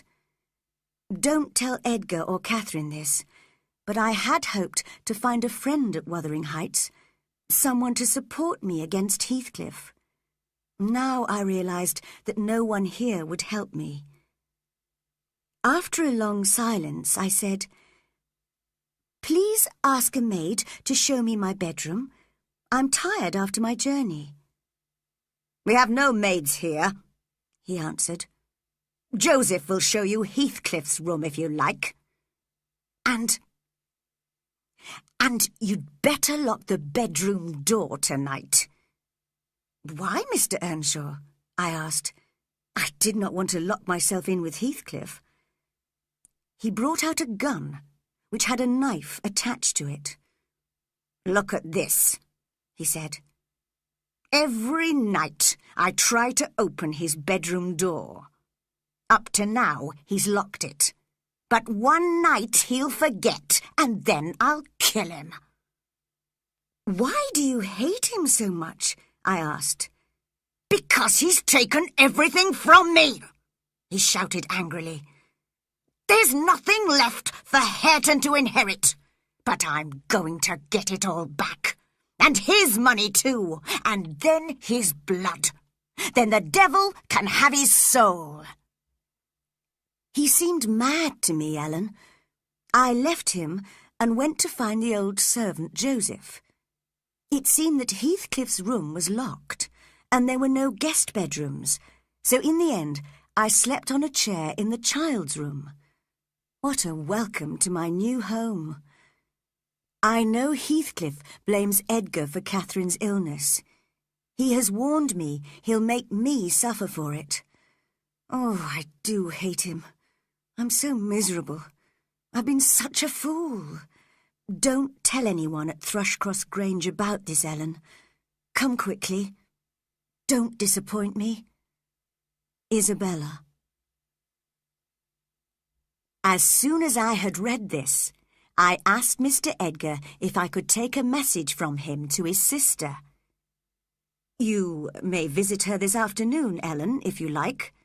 Tell her I'm not angry, just sorry to have lost her. I can't imagine she will ever be happy. I shall never visit her or write to her." When I arrived at Wuthering Heights that afternoon, I was shocked to see how much worse the house looked than when I used to live there.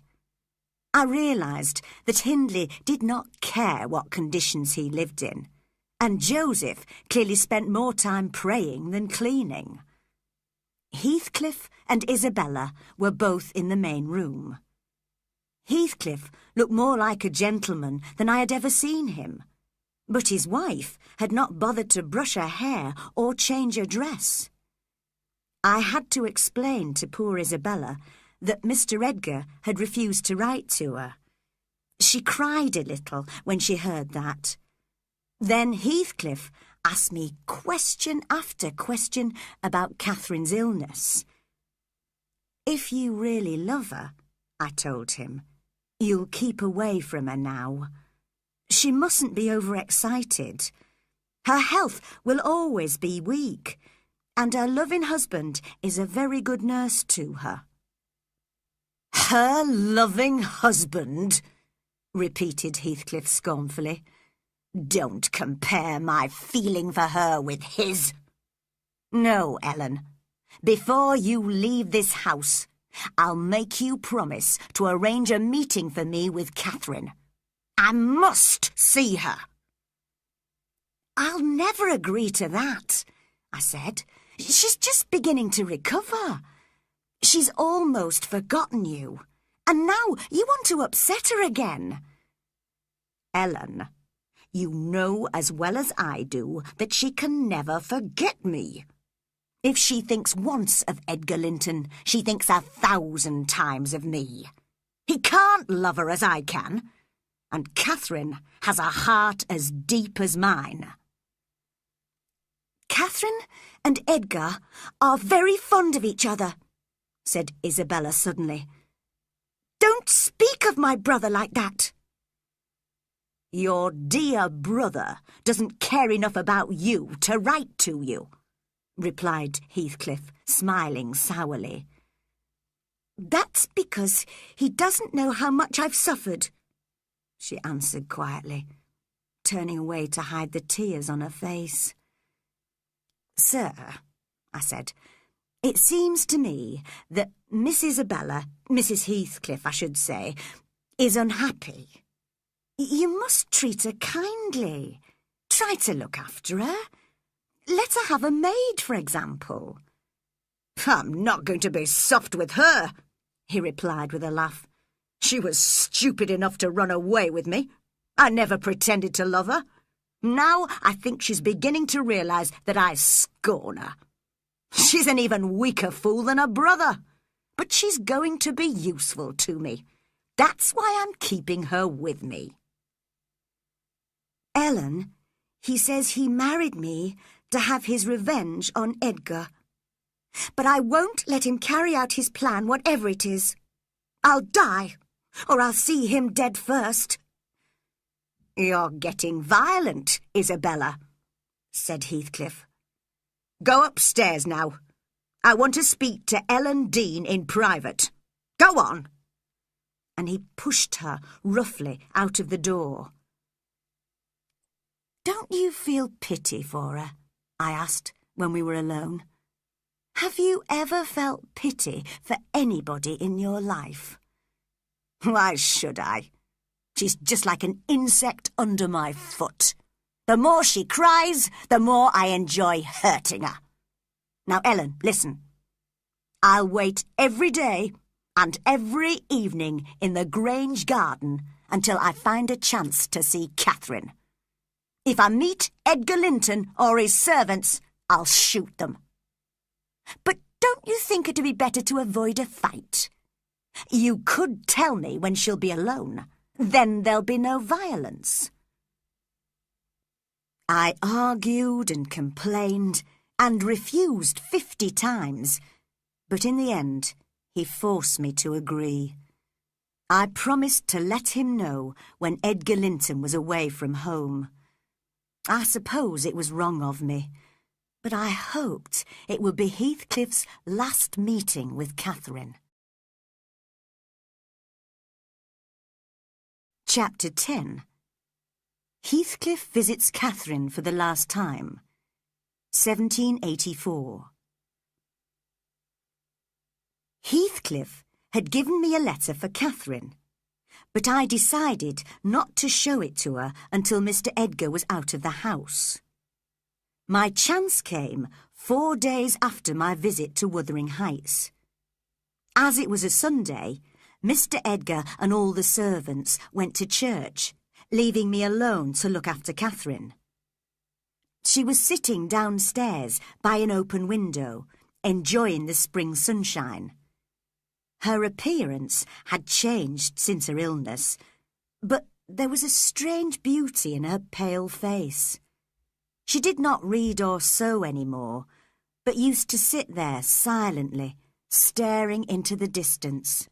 Her eyes seemed fixed on something far away, something beyond normal sight. I showed her the letter, but she looked confused and could not seem to understand it, so I had to explain. "It's from Mr. Heathcliff," I said gently. "He's in the garden and wants to see you." "What shall I tell him?" She said nothing, but bent forward in a chair to listen. We both heard someone coming through the hall. Heathcliff had realised the house was almost empty and had found an open door. Catherine looked eagerly towards the entrance to the room. He appeared, and in 2 steps was by her side. For 5 whole minutes he held her in his arms, and kissed her again and again. It gave him great pain to look at her face.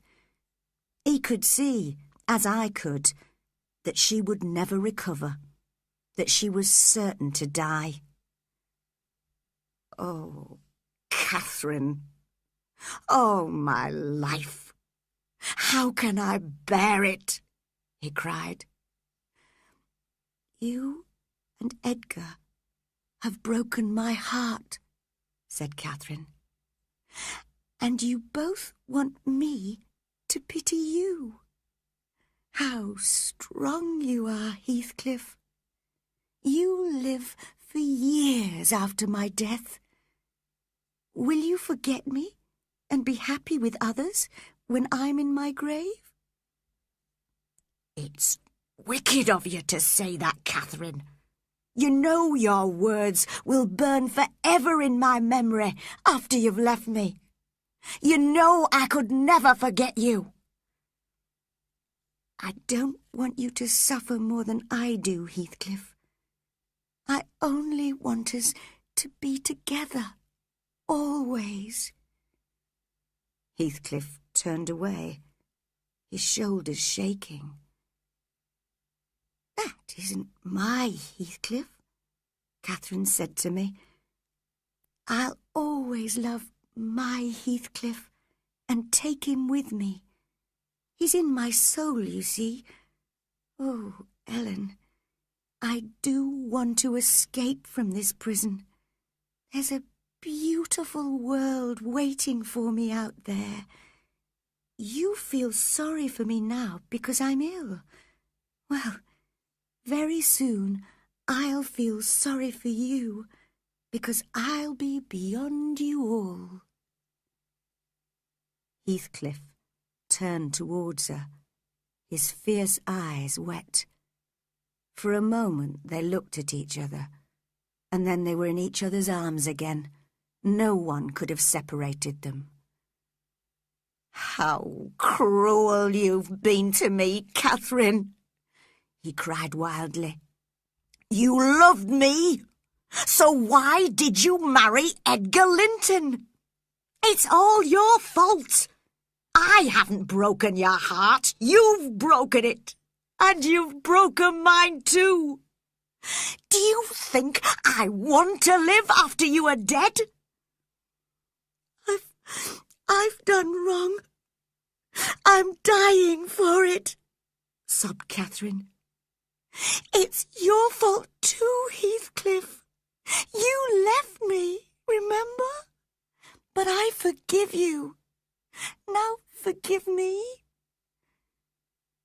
"It's hard to forgive when I look at your sad eyes and feel your thin hands. Kiss me again, Catherine. I forgive you for making me suffer. But how can I forgive you for dying?" Catherine sobbed quietly, hiding her face in his shoulder, and tears rolled down Heathcliff's dark face. Suddenly, I noticed through the window the servants coming back from church. I was afraid Mr. Edgar would find Heathcliff with Catherine. "My master will be here in a moment," I warned them. "I must go, Catherine," said Heathcliff. "No, no!" she screamed. "Don't go! It's the last time! Edgar won't hurt us! Heathcliff, I'll die if you go!" "All right, my darling, I'll stay. If he shot me in your arms, I'd die happy." At that moment, my master appeared at the door. When he saw Heathcliff holding his wife, he went pale with anger. "Here, take care of her first," said Heathcliff, putting Catherine in her husband's arms. "Then speak to me later if you wish." He walked out of the house. Catherine seemed to be unconscious, and Mr. Edgar was so worried about her that he forgot about Heathcliff for the moment. She recovered a little, but did not recognise any of us, and was clearly very ill. We put her to bed immediately, and at 12 o'clock that night, her daughter, Cathy, was born, 2 months early. That's the young lady you saw at Wuthering Heights, Mr. Lockwood. 2 hours later, Catherine died, without calling for Heathcliff or recognising Edgar. My poor master was in the depths of despair. I thought it was very unfortunate that Catherine had only given him a daughter, not a son. Now the Linton fortune would pass to Isabella and her husband after Mr. Edgar's death. Catherine's dead body lay peacefully on her bed. In death, she looked more beautiful than in life. I wondered if she was now beyond us all, as she had said, and hoped that her soul had found a home with God. In the morning, I went to look for Heathcliff. I found him in the Grange garden, where he had been waiting for news all night. "She's dead, I know," he called to me as I came closer. "Don't cry. She doesn't need your tears. Tell me, how did—" He tried to say a name, but could not manage it. "How did she die?" he said at last, staring fiercely at me. "Don't be sorry for me. I don't want your pity." Poor creature, I thought. You have a heart just like other men, but you are too proud to show it. Aloud, I said, "She died quietly in her sleep. Her life finished in a gentle dream. I hope she wakes as calmly in the other world." "Where are you, Catherine?" he cried in despair.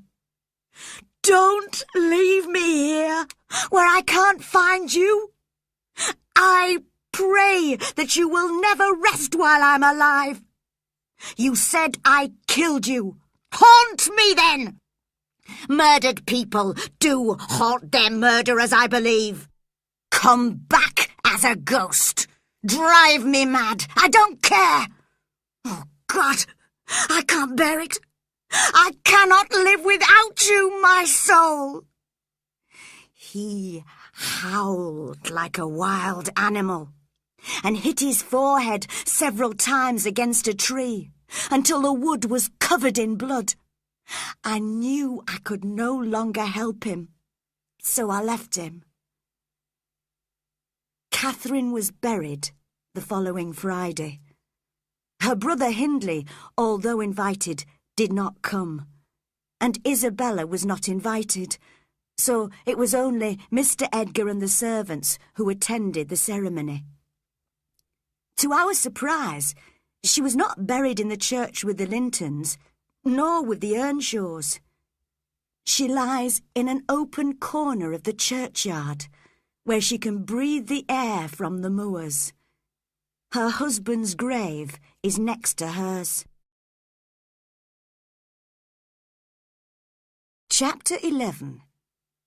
Isabella Escapes, 1784. That Friday evening, the wind changed and brought first rain, then snow. Next morning, the spring flowers were all hidden under deep snow. Mr. Edgar stayed in his room. I was in the sitting room with the baby, when I was surprised to hear a girl's voice behind me. I turned round and saw it was Isabella Heathcliff. I was quite shocked by her appearance. Her hair was loose and wet with snow and rain. She wore a light silk dress and thin shoes, which did not seem at all suitable for a long walk in the snow. Under her ear was a deep wound which was bleeding. Her face was scratched and bruised, and she looked very tired.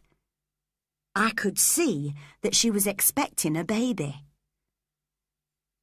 "I've run all the way here from Wuthering Heights," she said, gasping for breath. "I couldn't count how many times I've fallen down. Ellen, please ask a maid to find some dry clothes for me, and then I'll go on to the village. I'm not staying here."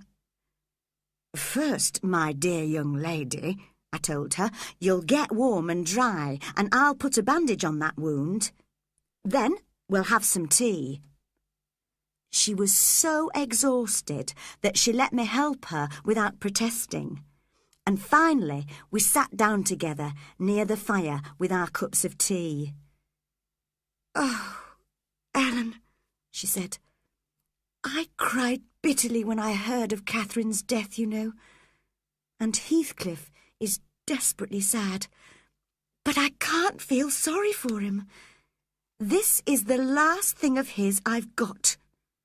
And she took off a gold wedding ring and threw it in the fire. "I'll never go back to him, but I can't stay here in case he comes to find me. And anyway, I don't want to beg for Edgar's help or make trouble for him. To escape from Heathcliff, I must go a long way away. How could Catherine have liked him, Ellen? I wish he would die, and then I could forget him completely." "Don't say that," I protested. "He's a human being. There are worse men than him in the world." "He isn't human," she replied. "I gave him my heart and he destroyed it, so I can't feel pity for him. But I must tell you how I managed to escape. Hindley Earnshaw should have been at Catherine's burial yesterday, but he had been drinking so much that he couldn't go. Last night, he and I were sitting silently in the kitchen at about midnight when Heathcliff came home. Hindley decided to lock the doors so that Heathcliff could not get in. He told me his plan was to murder his hated guest that night, with the weapon he had shown me.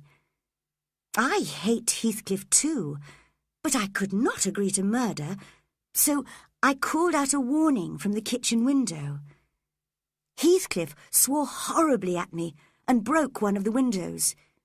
Hindley put his right arm out through the hole with a gun in it and aimed it at his enemy. But before he could fire, Heathcliff caught hold of the gun and pulled it away from Hindley. The knife cut into Hindley's wrist and blood poured out. Heathcliff jumped into the kitchen through the window and started kicking and hitting Hindley, who was lying unconscious on the kitchen floor. I ran off to find Joseph. When we came back, Heathcliff was putting a bandage on Hindley's wrist. Joseph was shocked at the sight of his master and would have gone to the police if Heathcliff hadn't forced me to describe what happened.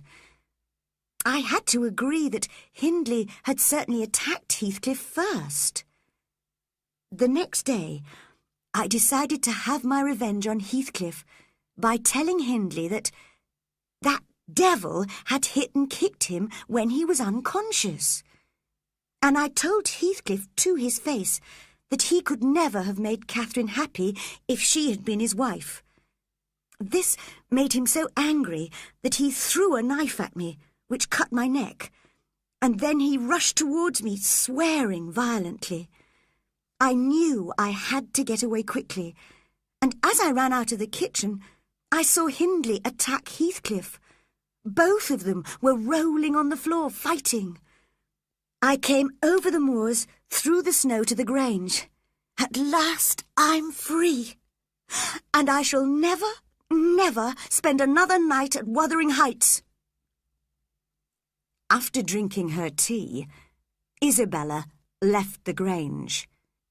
From our village, she travelled by coach to the south, where she made her new home near London.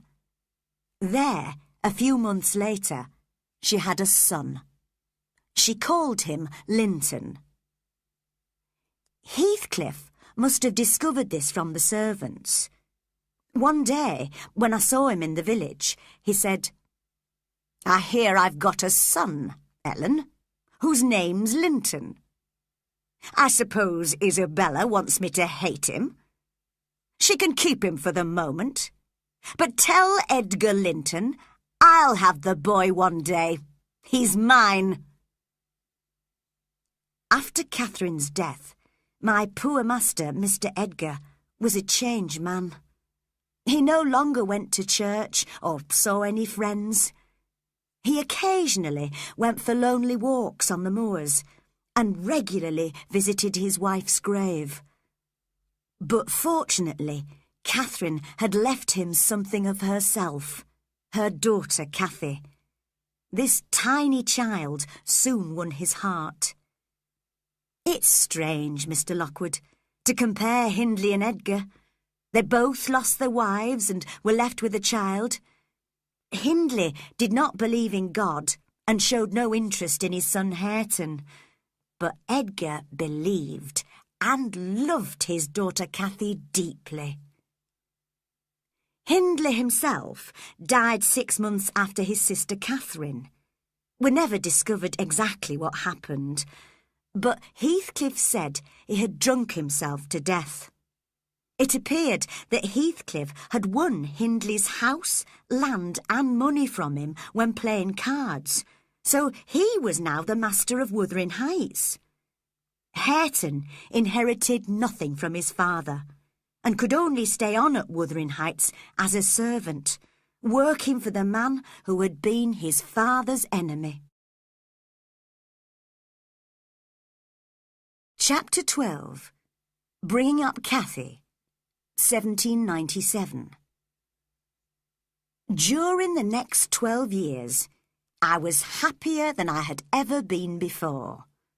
All my time was spent looking after little Cathy, who brought sunshine into our lives. She was a real beauty, with the Earnshaws' dark eyes and the Lintons' fair skin. She wasn't as proud and quick-tempered as her mother, but she was used to getting what she wanted. Her father loved her so much that he gave her everything and never scolded her. Until she was 13, she had never been outside the Grange garden alone. She knew nothing of Wuthering Heights or Heathcliff. She often asked me about the hills in the distance, beyond the moors, and wanted to ride a pony there. I knew the master would not let her leave the safety of the Grange to go so far, especially as the road to the hills passed close to Wuthering Heights. So I always told her she would be able to go there when she was older. I did not know what she was planning. Mr. Edgar received a letter from his sister Isabella. She wrote that she was dying of a fever and asked him to visit her for the first and last time. She also wanted him to take care of her son, Linton, after her death. Although my master hated travelling, he did not hesitate to do as she requested. He told me to look after Cathy carefully and left at once. He was away for 3 weeks. Cathy did not cause me any trouble at first.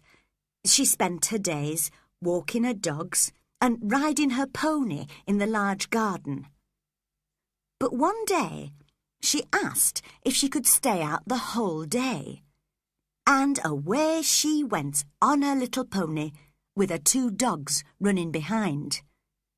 There was no sign of her at tea time, and I began to be seriously worried. I went outside to look for her. At the gate, I found a workman who had seen her jump the low wall separating the garden from the road and then ride on towards the hills and Wuthering Heights. I was very frightened now. She could be lost on the moors. She could have tried to climb the hills and fallen. I walked across the moors as fast as I could and arrived breathless at Wuthering Heights. How glad I was to see one of her dogs lying outside the kitchen door. I knocked loudly, and Zillah let me in. I knew she had been the housekeeper there since Hindley's death. "Ah," she said, "you've come for your little mistress. She's here, quite safe. The master, Mr. Heathcliff, isn't here. He won't be back for a while." Cathy was sitting comfortably in the kitchen, talking eagerly to Hareton. He was now a big, strong young man of 18, who was staring rather stupidly at her. I was delighted to find her again, but I pretended to be angry to punish her. "Well, miss, you are wicked, going such a long way all alone. I've been all over the moors looking for you. Your father will be angry." "What have I done?" she sobbed, suddenly frightened. "Father didn't forbid me to leave the Grange garden. He won't scold me, Ellen. He's never cross like you. And I've been to the hills, Ellen. This man showed me because I didn't know the way." I made her put on her hat and prepare to leave. "Whose house is this?" she asked suddenly. "It's your father's, isn't it?" she added, turning to Hareton. "No," he replied, looking down. His face went very red. "Whose then? Your master's?" she asked. He swore and turned away. "Ellen, he didn't say miss to me. Servants should always say miss, shouldn't they?"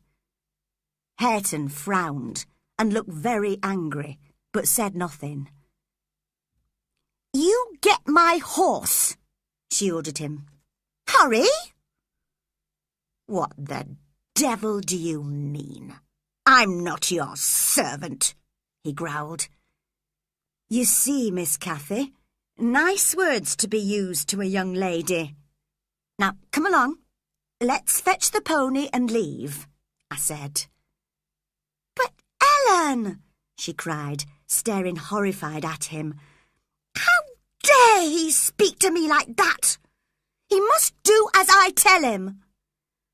"He's not your servant, miss," said Zillah, who'd been listening to the conversation. "He's your cousin." "He can't be my cousin," cried Cathy, with a scornful laugh. "Father has gone to fetch my cousin from London. He's a gentleman's son, not a farm worker like him." She pointed at poor Hareton, whose clothes were old and dirty. I was very annoyed with her and Zillah. Now Heathcliff would hear about his son's arrival, which we had hoped to keep secret from him, and Cathy would certainly ask her father whether she had a cousin at Wuthering Heights. On our way home, I explained to her that if her father discovered she'd visited Wuthering Heights, he would perhaps be so angry with me that he would send me away. She could not bear to think of that, so she promised to keep her visit a secret from him. We heard from Mr. Edgar that his sister had died and that he was returning soon with his young nephew. Cathy was wild with excitement. She would see her dear father again and have a cousin of the same age to play with. But when the coach arrived, young Linton had to be carried into the house. He was a pale, thin boy who looked very like Mr. Edgar. He seemed so weak that I wondered how long he would live. I thought he would have no chance of life if his father, Heathcliff, took him to live at Wuthering Heights. In fact, Linton only stayed one night with us. Later that evening, Heathcliff's servant Joseph arrived and asked to speak to the master. Although it was late and Mr. Edgar was tired after his journey, Joseph insisted, so I took him to the master's room. "Heathcliff has sent me for his son, and I can't go back without him," he said. Mr. Edgar was silent for a moment. On his face was an expression of deep sadness. He had hoped to keep Linton with him, as Isabella had wished, but he could not refuse the boy's father. "Tell Mr. Heathcliff," he said calmly, "that Ellen will take his son to Wuthering Heights tomorrow. He is asleep at the moment, and I won't disturb him." "No!" said Joseph, banging the table with his hand. "I must take him back now!" "Not tonight," answered Mr. Edgar. "Leave the house now and tell your master what I said." "Very well," shouted Joseph as he walked out. "If he doesn't arrive early in the morning, Heathcliff will come for him." Chapter 13. Heathcliff's Son at Wuthering Heights, 1797. Linton was very surprised to be woken so early and told that he had another journey to make before breakfast. As we rode the 4 miles to Wuthering Heights, he kept asking me questions about his new home and the father he had never seen. When we arrived, Heathcliff, Hareton and Joseph all came out of the house to inspect the child. "Master, that's not a boy," said Joseph after a while. "Look at that white skin and fair hair. Mr. Edgar's sent you his daughter instead." "God, what a beautiful creature," laughed Heathcliff scornfully. "That's worse than I expected." I helped the trembling child off the horse and into the house. Heathcliff took him roughly by the arm. "I hope you'll be kind to him, Mr. Heathcliff," I said. "He's weak and ill, and he's all the family you've got." "Don't worry, Ellen," replied Heathcliff with a smile. "As Isabella's son, he'll inherit Thrushcross Grange one day, and I don't want him to die before that. He'll be educated as a gentleman, but I'm bitterly disappointed at having such a weak, crying baby for a son." So poor Linton was left in his father's care. At first, Cathy was miserable, because she would not now have anyone to play with, but she soon forgot him. Whenever I met Zillah, the housekeeper in the village, I used to ask her about Linton. "He's often ill," she told me, "and so selfish. He has to have a fire even in summer. He calls for cakes and hot drinks all the time. He only ever thinks of himself. Mr. Heathcliff can't bear being in the same room as him." Several years passed without any more news of Linton. In 1800, Cathy reached the age of 16. We never celebrated her birthday because it was also the day her mother died. On this particular day, she came downstairs dressed for going out and suggested a walk on the moors with me. Her father gave permission. It was a lovely spring morning, and I was very happy walking in the sunshine, watching Cathy running ahead of me. But we had walked further than I had realised, and I called to her to come back. She did not seem to hear me. We were on the moors, close to Wuthering Heights, when I caught sight of 2 men talking to her. I recognised Heathcliff and Hareton at once. I hurried to catch up with her. "Miss Cathy," I said breathlessly, "we must go home. Your father will be getting worried." "No, he won't, Ellen. This gentleman wants me to go to his house and meet his son. He says we've already met, but I don't remember. Do you? Let's go, Ellen." Although I protested, she and Hareton were already halfway to Wuthering Heights. Heathcliff and I followed behind. "It's very bad of you, Mr. Heathcliff," I scolded him. "Mr. Edgar will blame me for letting her go to your house." "I want her to see Linton, Ellen," he replied. "Listen to my plan. It's really a very generous one. I want the two cousins to fall in love and marry. You know, Cathy won't inherit anything from her father. My son Linton will inherit all the Linton fortune when Edgar dies. If she marries Linton, she'll be wealthy. Of course, if Linton dies, then the money comes to me as his only other relation." I was still angry with Heathcliff, but it was too late to stop Cathy entering Wuthering Heights. She was delighted to rediscover her cousin Linton, who was keeping warm by the fire. "If he is my cousin and you are his father," she said to Heathcliff, smiling, "then you must be my uncle. Why don't you ever visit us at the Grange?" "I visited it once or twice too often before you were born," he said. "I must tell you that I quarrelled violently with your father once.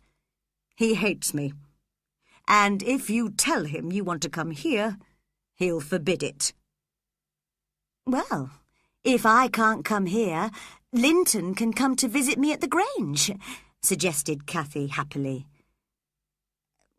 "It'll be too far for me," said her cousin weakly. "It would kill me to walk 4 miles. Heathcliff looked scornfully at his son. "I don't think my plan will ever succeed, Ellen," he whispered to me. "Who would fall in love with a selfish baby like that?" He went to the kitchen door and called, "Hareton, come and take Miss Cathy round the farm." Cathy was eager to see the animals, and she and Hareton went out. As we watched them through the kitchen window, Heathcliff seemed to be thinking aloud. "I've taken my revenge on his father by making Hareton work for me. I treat him badly, as they used to do to me, and he suffers, as I used to. He's intelligent and strong and handsome, but I've taught him to scorn those qualities. So now he's just an uneducated farm worker and knows nothing of the world. That's how he'll always be. And my son, he's stupid and weak and ill, but he's a gentleman, and he'll marry Cathy, and he'll be rich."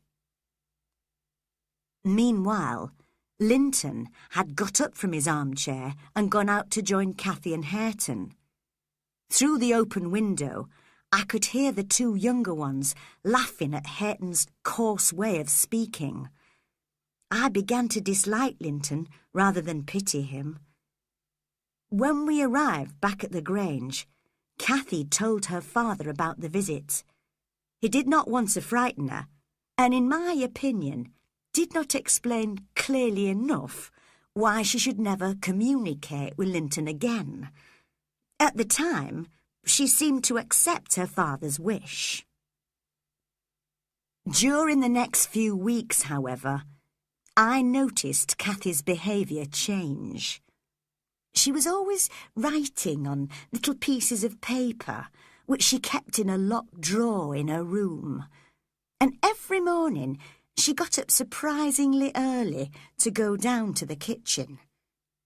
I suspected something, and one day I decided to break open a drawer. In it, I was horrified to find a whole pile of love letters from Linton. The two cousins had been writing to each other in secret for several weeks, and Cathy had used the milkman as a messenger. I told her at once that I knew her secret and made her promise not to send or receive any more letters. We burnt Linton's letters together.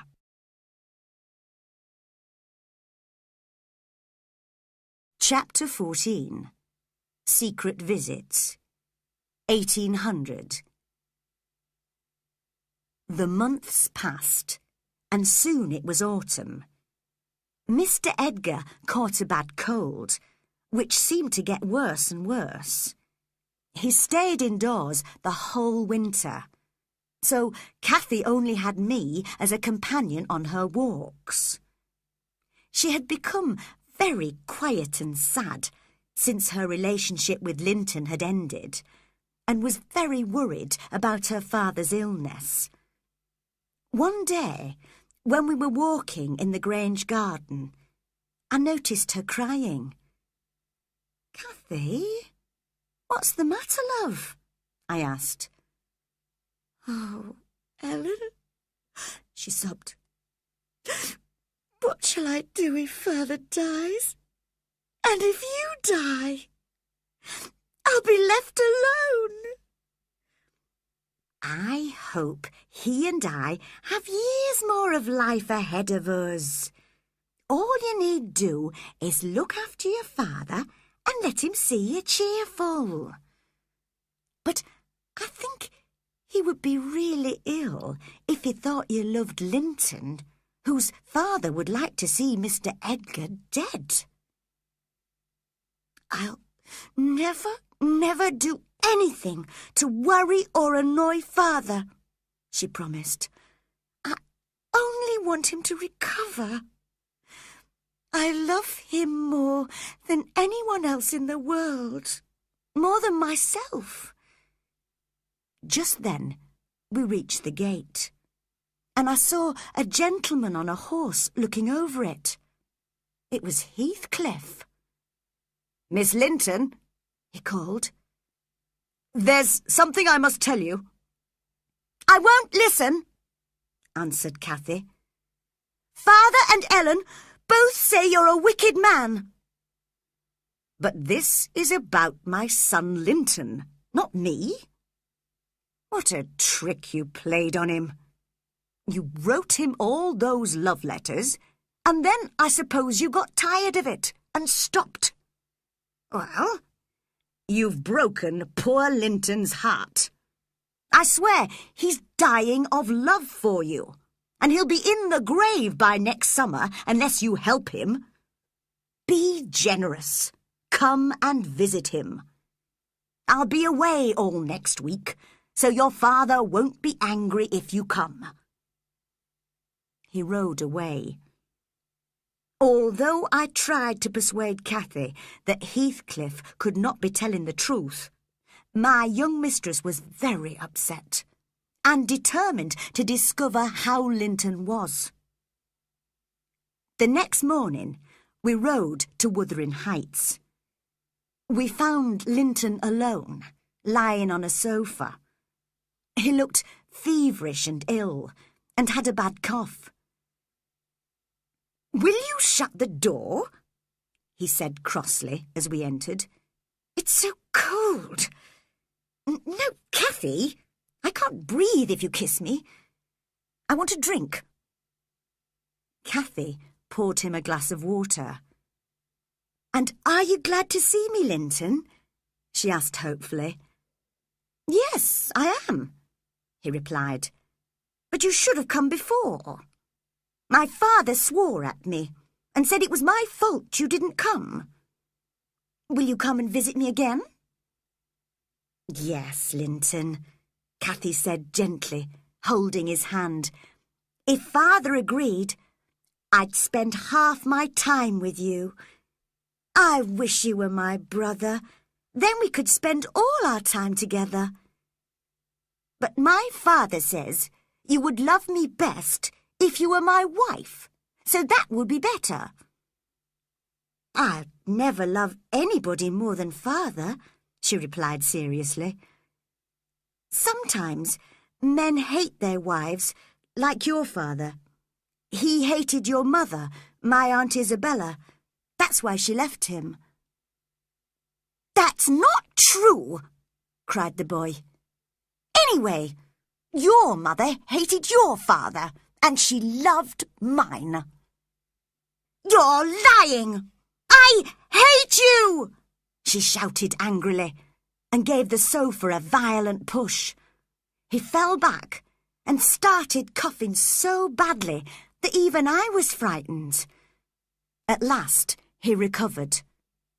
Cathy was crying in a corner, afraid that she had really hurt him. "How do you feel now, Linton?" she asked after a while. "I'm sorry. I didn't mean to hurt you."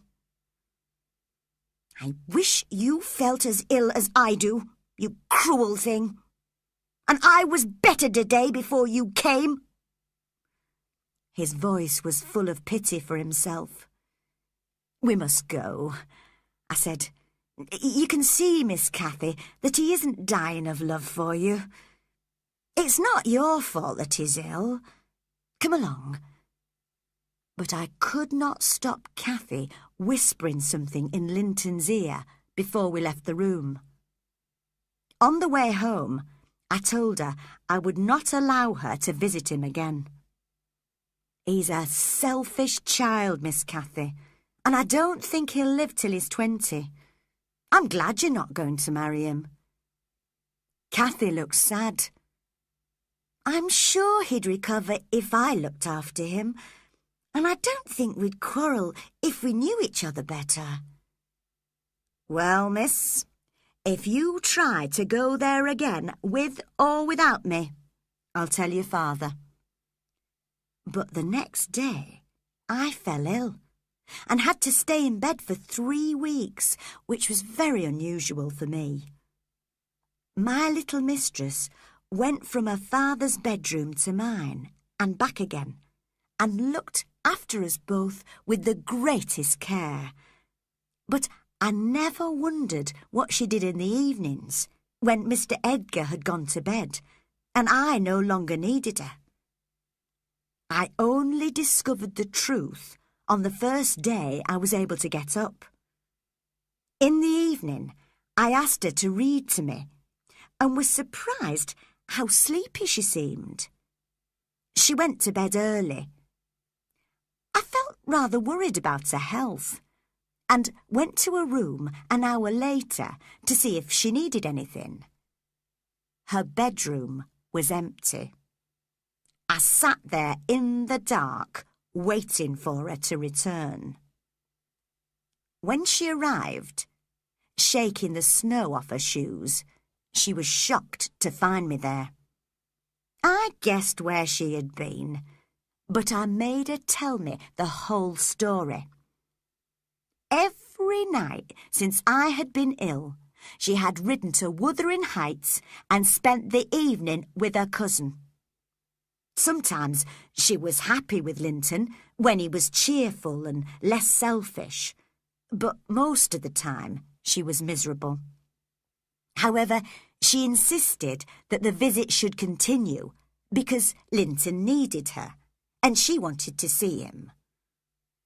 Although she begged me to say nothing to her father, I went straight to the master and told him. He forbade her to visit Wuthering Heights again. She had to obey her father, although it made her very sad. Well, Mr. Lockwood, all this happened only about a year ago. I never thought I would be telling a stranger this story. But who knows how long you'll be a stranger? You're too young to live alone for long, and no one could see Cathy and not love her. Anyway, I'll continue my story. Chapter 15. A Trap, 1800. A few days after the master had forbidden Cathy to visit Linton, he asked my opinion of the boy. "Tell me honestly, Ellen, what do you think of his character?" "Well, sir, I don't think he's wicked like his father, but you'll have plenty of time to get to know him, sir. He's too young to marry yet." Mr. Edgar walked to the window and looked out. It was a misty February evening, but the churchyard was just visible. "I've often prayed for death, Ellen. I've been very happy with my little Cathy, but I've been just as happy lying through the long June evenings on her mother's grave and looking forward to the moment when I can join Catherine there. I haven't got much time left, Ellen. What can I do for Cathy before I die? Should she marry Linton? I wouldn't mind him being Heathcliff's son, if only he loved her and could be a good husband to her." "God will show us what to do, sir," I replied. In the spring, Mr. Edgar was still ill, and he continued to worry about Cathy's future. One day, he wrote to Linton, inviting him to visit the Grange. Linton wrote a long letter back, explaining that his father would not allow him to do that. He begged his uncle to let him meet Cathy for a walk or a ride on the moors between the Grange and Wuthering Heights, as they could not meet in either house. Mr. Edgar refused at first, and Linton sent him several more letters. I am sure they had all been carefully checked by Heathcliff before they were posted. Finally, Mr. Edgar agreed. He hoped that, if Cathy married Linton, who would inherit the Linton fortune, she would at least be able to remain in her family home. He had no idea that Linton was seriously ill. Neither did I. I never imagined that a father could treat a dying child as cruelly and wickedly as we later discovered Heathcliff had done. It was a hot, sunny day in summer when Cathy and I rode out to meet her cousin.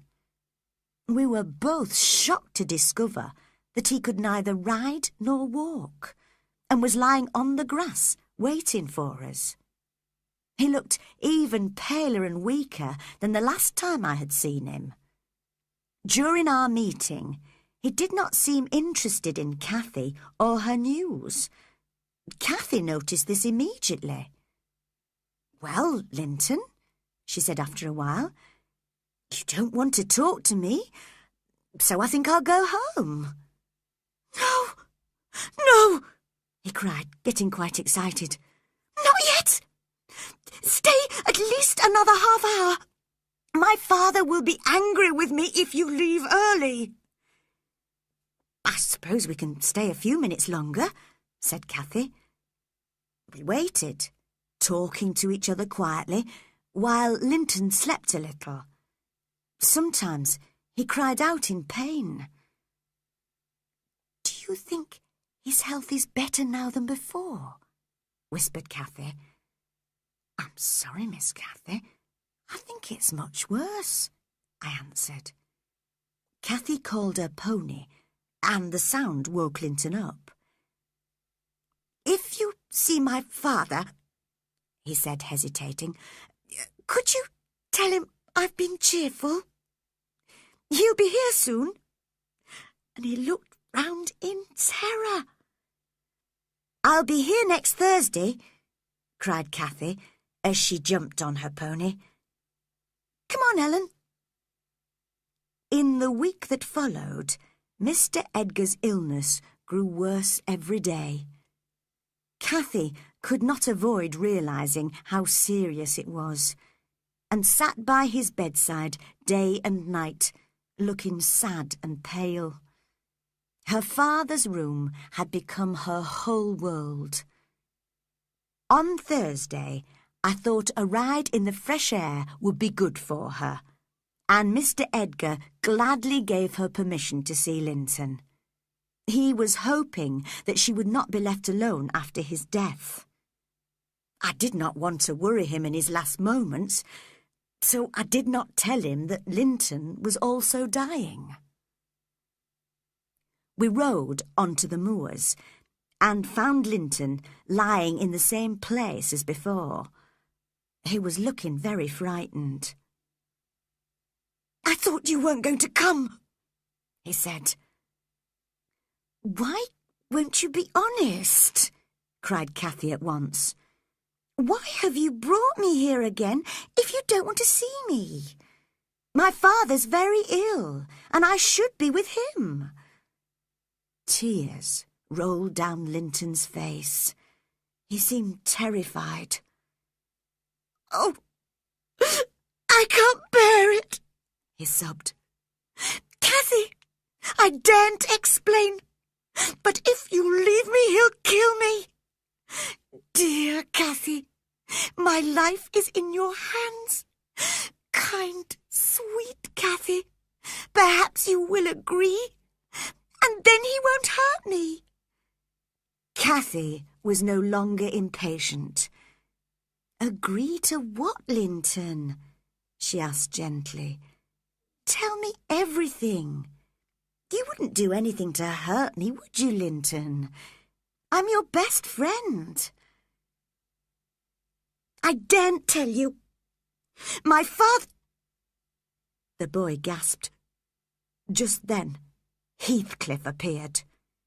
He did not look at Cathy and Linton, who continued talking to each other, but he spoke quietly to me. "Ellen, how is Edgar? Is he dying, as the villagers say?" "It's true the master's dying," I answered. "That boy over there is dying too. I only hope Edgar dies before him. If Linton dies first, my plan will fail." He shouted angrily to his son, "Get up, Linton!" and then said politely to Cathy, "Miss Cathy, would you help him back to the house? He can't walk far alone." "Father has forbidden me to enter your house," said Cathy. "Well, come along, Linton. I'll have to take you home then," said Heathcliff. "No, no, no! Please, Cathy, you must come with me!" screamed Linton wildly. He held desperately onto her arm. Cathy could not refuse the boy, who seemed almost mad with fear. So we all walked the few steps to Wuthering Heights. When we had entered the house, however, I was horrified to see Heathcliff lock the front door. The key was in his hand.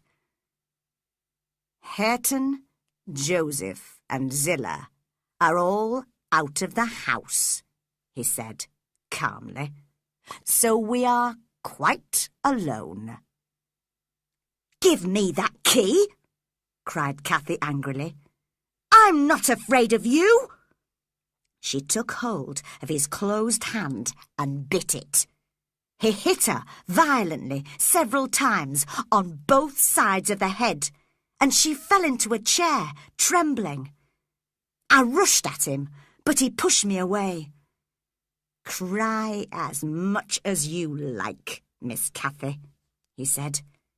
"In a few days, I'll be your father, and I'll punish you just like that as often as necessary." When Heathcliff went out to look for our horses, Cathy and I hurried round the kitchen looking for a way to escape. but all the doors and windows were locked. Linton was sitting calmly in a chair near the fire, happy that he was not being punished this time. We persuaded him to explain his father's plan to us. Father is afraid I'll die soon, you see. So he wants us to be married tomorrow morning. You'll have to stay here all night, Cathy.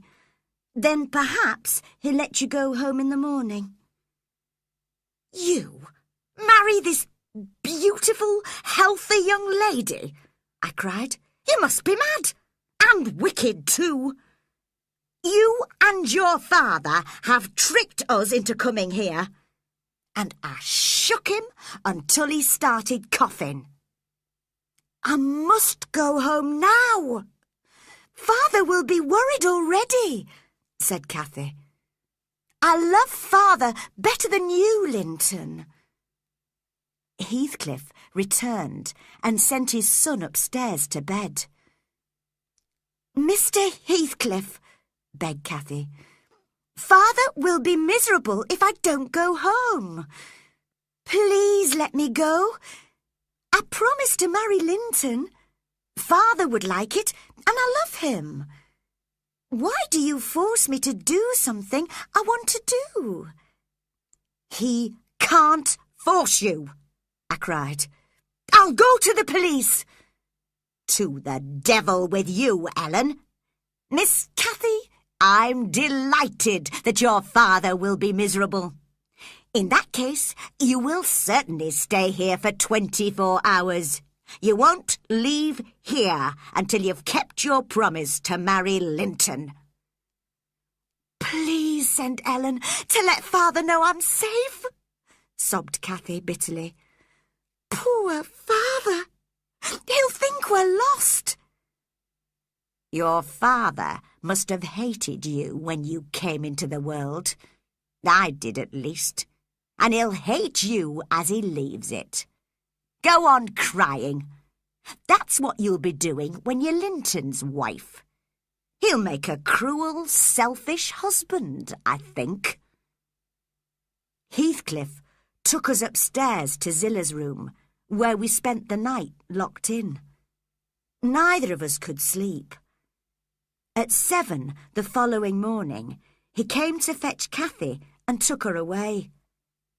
From that moment, I saw nobody except Hareton, who brought me food, for 4 whole days and nights. On the 5th morning, Zilla came into the room. She was surprised and pleased to see me, and told me the villagers all thought Cathy and I had got lost on the moors and died 4 days ago. I ran out of the room to look for Cathy. The big kitchen was full of sunshine and the door was open, but the only person there was Linton. Where is she? Where is Miss Cathy? I cried wildly. Upstairs, in a locked room, he replied calmly, eating a piece of sugar. We won't let her go yet. Father says I shouldn't be soft with Cathy. We've had the wedding ceremony, so she's my wife now, and must stay with me. I don't care if she cries or is ill. Have you forgotten her kindness to you last winter when you wrote that you loved her, and she used to come through wind and snow to see you? Now you believe your father's lies about her, and you leave her alone, ill and crying in a strange house. You pity yourself, but you won't pity her. What a heartless, selfish boy you are. I can't stay with her. She cries so much I can't bear it. I can't sleep with all that noise. She promised that if I gave her the key to our room, she'd give me all her nice books and her pony. But I told her she had nothing to give. They're all mine, or they'll belong to me very soon. And then she cried. and took a little gold case from around her neck. Inside were 2 pictures, one of her mother and one of her father. I wanted to take them both from her, but she wouldn't let me, so I screamed for help. My father came and ordered her to give him the pictures and the case. When she refused, he hit her on the face and knocked her down and broke the gold case under his foot. He took away the picture of her mother. And were you pleased to see Miss Cathy hurt? I asked. My father was right to punish her. But I didn't like seeing her mouth full of blood. She can't speak because of the pain. Now you've made me tired with all this talking. You won't find the key to the room. Go away.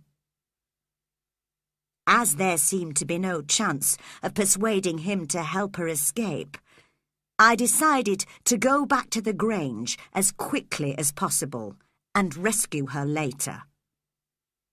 What a welcome I received from the servants at the Grange, who thought I was dead.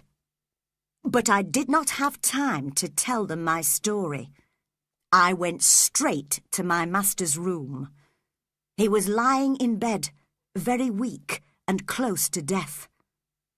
I told him how Heathcliff had trapped us, and that Cathy was probably married to Linton by now. Mr. Edgar realised that his enemy wanted to get hold of the Linton fortune through his son. He asked me to send for his lawyer to make arrangements so that Cathy would not lose all her inheritance. I did as he asked, but the lawyer sent a message saying that he could not come until the next day. I also sent 4 strong men with weapons to Wuthering Heights to demand my young lady's freedom.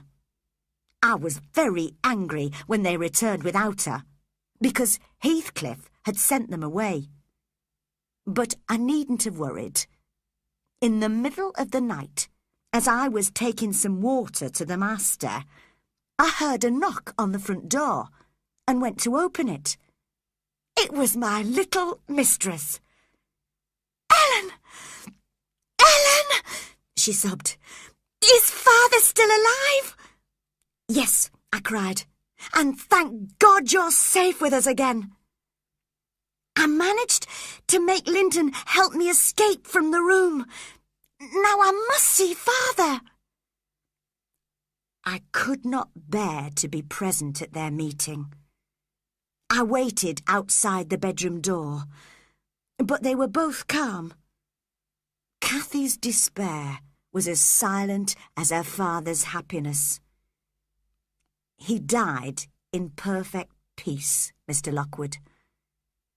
Kissing her, he whispered, "I'm going to join her, and you, dear child, will join us." He did not move or speak again. Cathy did not cry, but sat silently by his dead body all morning. At lunchtime, the lawyer arrived, too late to help Cathy. Heathcliff had bribed him to stay away. He gave us Heathcliff's orders. All the servants, except me, had to leave. Cathy, Mrs. Heathcliff now, was only allowed to stay at the Grange until her father was buried. Chapter 16. Cathy becomes a widow. 1800 to 1801. On the evening after the burial, Heathcliff came to fetch Cathy. "Why not let her stay here with me?" I begged. "I'm looking for someone to rent the Grange from me," he answered. "You'll stay on here as housekeeper, Ellen, but Cathy must come to Wuthering Heights. From now on, she'll have to work for her food." "I shall work," replied Cathy. "And I'll look after Linton. He's all I've got to love in the world. I'm just sorry for you, Mr. Heathcliff. You have nobody to love you. You are as lonely and miserable as the devil. Nobody will cry for you when you die. I'm glad I'm not you." "Go and get your clothes, you wicked girl," he said. "We'll be leaving in a few minutes."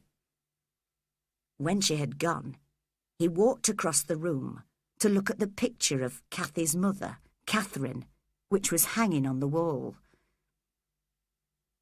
"Do you know what I did yesterday, Ellen?" he said, turning quickly away from the picture.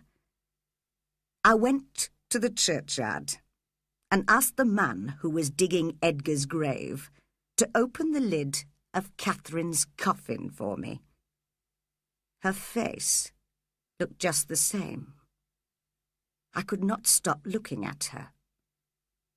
When the man closed the lid, I broke open one side of her coffin, the side away from Edgar's grave, and covered it up with earth. And I bribed the man to bury me there when I die, next to her, and to take the side of my coffin away too, so that I shall have her in my arms, not Edgar. You were very wicked, Mr. Heathcliff, to disturb the dead." "I disturbed nobody, Ellen, and I feel much happier now. She is the one who has disturbed me. For 18 years she has haunted me. You know, I was wild, almost mad after she died. For days I prayed for her ghost to return to me. On the day of her burial, I went to her grave in the evening. There was a bitter wind and snow on the ground. I wanted so much to have her in my arms again. So I dug down through the loose earth to her coffin and was about to pull the lid off when I felt a warm breath on my face. She seemed to be with me, not in the earth, but close to me. I was so happy that she was with me again. I filled in the grave and ran eagerly home to the heights. I looked impatiently round for her. I could feel her, but I could not see her. And since then, she has played plenty of tricks on me like that. When I sleep in her bedroom, I can hear her outside the window, or entering the room, or even breathing close to me. But when I open my eyes, I'm always disappointed. Slowly, she's killing me, with a ghost of a hope that's lasted 18 years. He was talking almost to himself, so I did not answer. When Cathy came in, he stood up, ready to go. "Goodbye, Ellen," whispered my dear little mistress. "Come and visit me." As she kissed me, her face felt as cold as ice. "Oh, no, you won't, Ellen," said Heathcliff. "I'll send for you if I want you." And together they left the Grange. I haven't seen Cathy since then. Once, I went to the Heights to visit her, but I was not allowed to see her. About 6 weeks ago, I had a long conversation with Zillah, the housekeeper, who gave me news of Cathy. It appeared that, when she arrived at the Heights, she did her best to look after her sick husband. He was obviously dying, although Heathcliff refused to call the doctor. Only a few weeks after her arrival, Linton died in the night, with only Cathy by his bedside. Heathcliff inherited all of Linton's and what had been Cathy's fortune. So Cathy is now very poor. She must be very miserable and very lonely in that dark, unpleasant house. Heathcliff hates her, and Joseph and Zillah don't speak to her because they think she's too proud. Poor Hareton would like to be friendly with her, but she scorns him because he's uneducated. I would like to leave my job here, rent a little cottage, and ask Cathy to come and live with me. But Mr. Heathcliff will never permit that. Of course, if she married again, she could leave that house. But I can't arrange that. Chapter 17.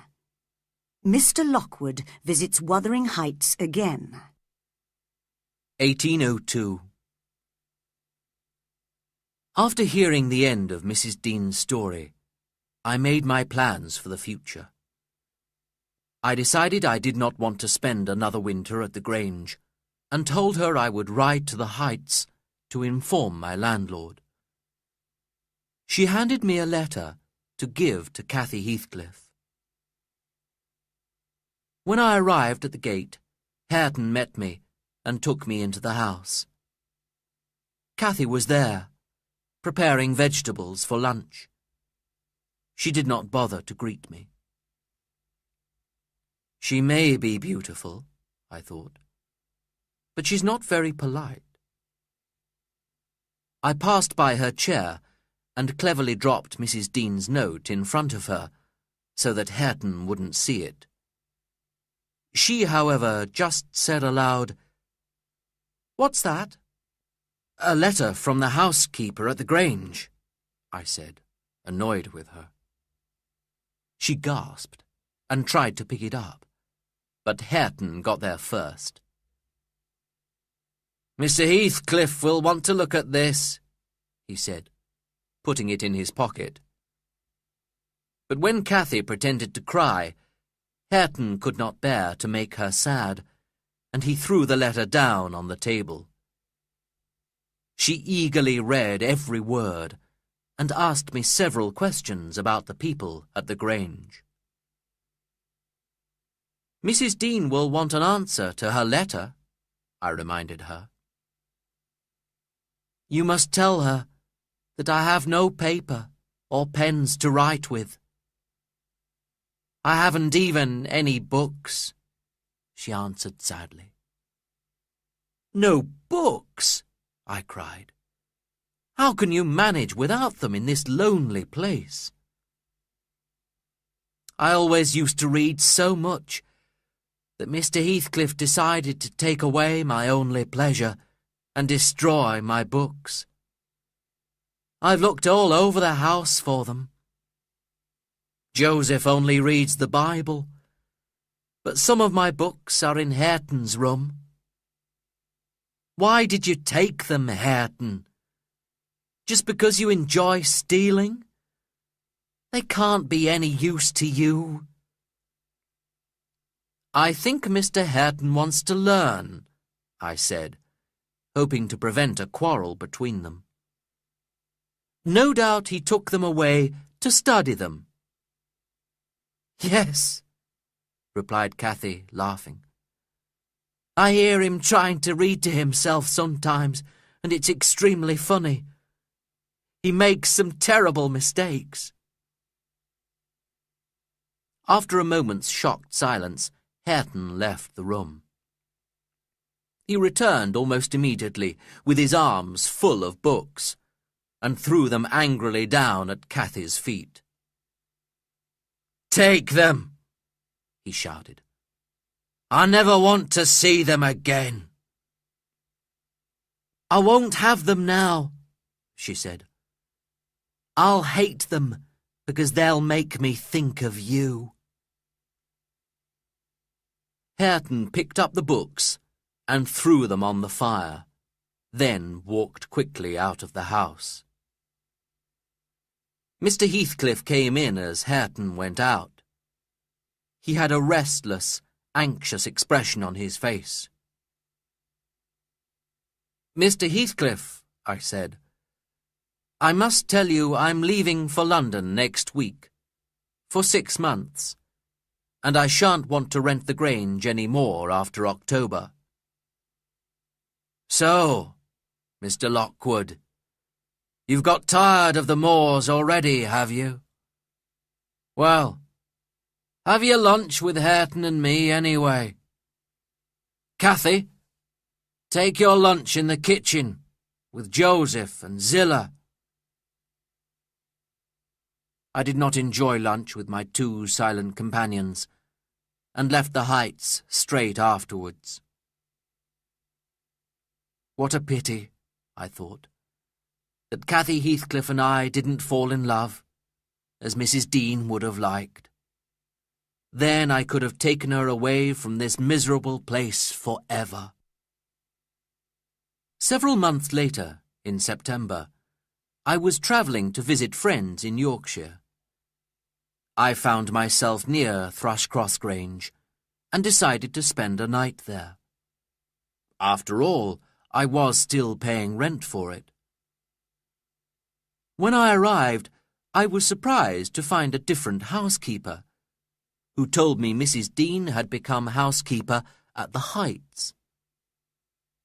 I wanted to have a walk after travelling all day, so I left orders for the woman to cook my supper and prepare a bedroom for me, and I walked the 4 miles to Wuthering Heights. As I came close to the old house, I noticed that there were flowers in the garden, and the doors and windows stood open. I could see 2 people inside, and I stopped for a moment, curious to hear a little of their conversation. "Read it again, stupid," said a voice as sweet as a silver bell. "Read it correctly this time, or I'll pull your hair." "You must kiss me if I get it right," answered a deep voice. The man was sitting at a table, reading from a book. His handsome face shone with pleasure, and his eyes often left the book to look at the small white hand that lay on his shoulder. The girl stood behind him, bending over to help him. Her face. It was fortunate he could not see her face, or he would never have been able to concentrate on his studies. I could see it, and I was bitterly sorry that I had thrown away my chance of seeing that beauty every day of my life. I did not want to disturb their happiness, so I went round to the back door, where I discovered my old friend Ellen Dean. "Oh, Mr. Lockwood, welcome back," she cried. "Are you staying at the Grange again?" "Yes, Mrs. Dean, just for one night. But tell me, why are you housekeeper here now, and not at the Grange?" "Zilla left, you see, and Mr. Heathcliff wanted me here. I have a little business with him, about the rent." "Oh, Mr. Heathcliff is dead, sir. He died 3 months ago. I manage all Mrs. Heathcliff's business for her. She hasn't learned to do it herself yet, you see." "Heathcliff is dead?" I repeated, surprised. "Well, tell me how it happened, Mrs. Dean." "Sit down, sir, and drink some beer. I'll gladly tell you. His life ended very strangely." Chapter 18. Heathcliff's End, 1801 to 1802. I was delighted to come back to the Heights and hoped I could make Cathy's life more comfortable. But she was restless and complained of loneliness. At first, She continued to annoy Hareton by laughing at him, but after a while she decided she really wanted him as a friend. She apologised for being rude to him and offered to teach him everything she knew. From that moment on, the two cousins have always been together, studying. Hareton has a lot to learn, and Cathy is not the most patient of teachers. But what they have in common is their love for each other. You see, Mr. Lockwood, it was easy enough to win Cathy's heart, but now I'm glad you didn't try. I'll be the happiest woman in England when those two marry. Heathcliff noticed little of what was happening around him, and would never have been aware of the cousins' feelings if it hadn't been for Joseph. In the middle of our lunch one day, the old man rushed into the room, shaking with anger. I have to leave! I wanted to die here, where I've been a servant for 60 years. But now she's taken my garden from me. She's stolen the boy's soul, master. I can't bear it. Is the fool drunk? Asked Heathcliff. Can you explain this, Hareton? I've pulled up 2 or 3 of his fruit trees, confessed Hareton, but I'll put them back again. It was my fault, added Cathy bravely. I asked him to do it. We wanted to plant some flowers there. Who the devil gave you permission? Growled Heathcliff. You should let me have a bit of garden, as you've taken all my land, replied Cathy sharply. And you've taken Hareton's land too. He and I are friends now. I'll tell him about you. The master stood up, staring at her fiercely. Out of the room, wicked girl, he shouted. I'll kill you if I get near you. If you hit me, Hareton will hit you. He won't obey you anymore, and soon he'll hate you as much as I do. You'd better leave, Cathy, whispered Hareton urgently. I won't quarrel with Mr. Heathcliff. But it was too late. I was sure Heathcliff was going to hit her. He took hold of her, one strong hand in her hair and the other raised over her head. But when he looked into her face, his anger suddenly disappeared, and he let his arm fall to his side. He sat heavily down in his chair and put his hand over his eyes for a moment. We all stared at him. You must learn not to make me angry, he said, trying to be calm. Go away, all of you. Leave me alone. A little later, he went out, saying he would return in the evening. As darkness fell, Cathy and Hareton were busy at their studies in the kitchen.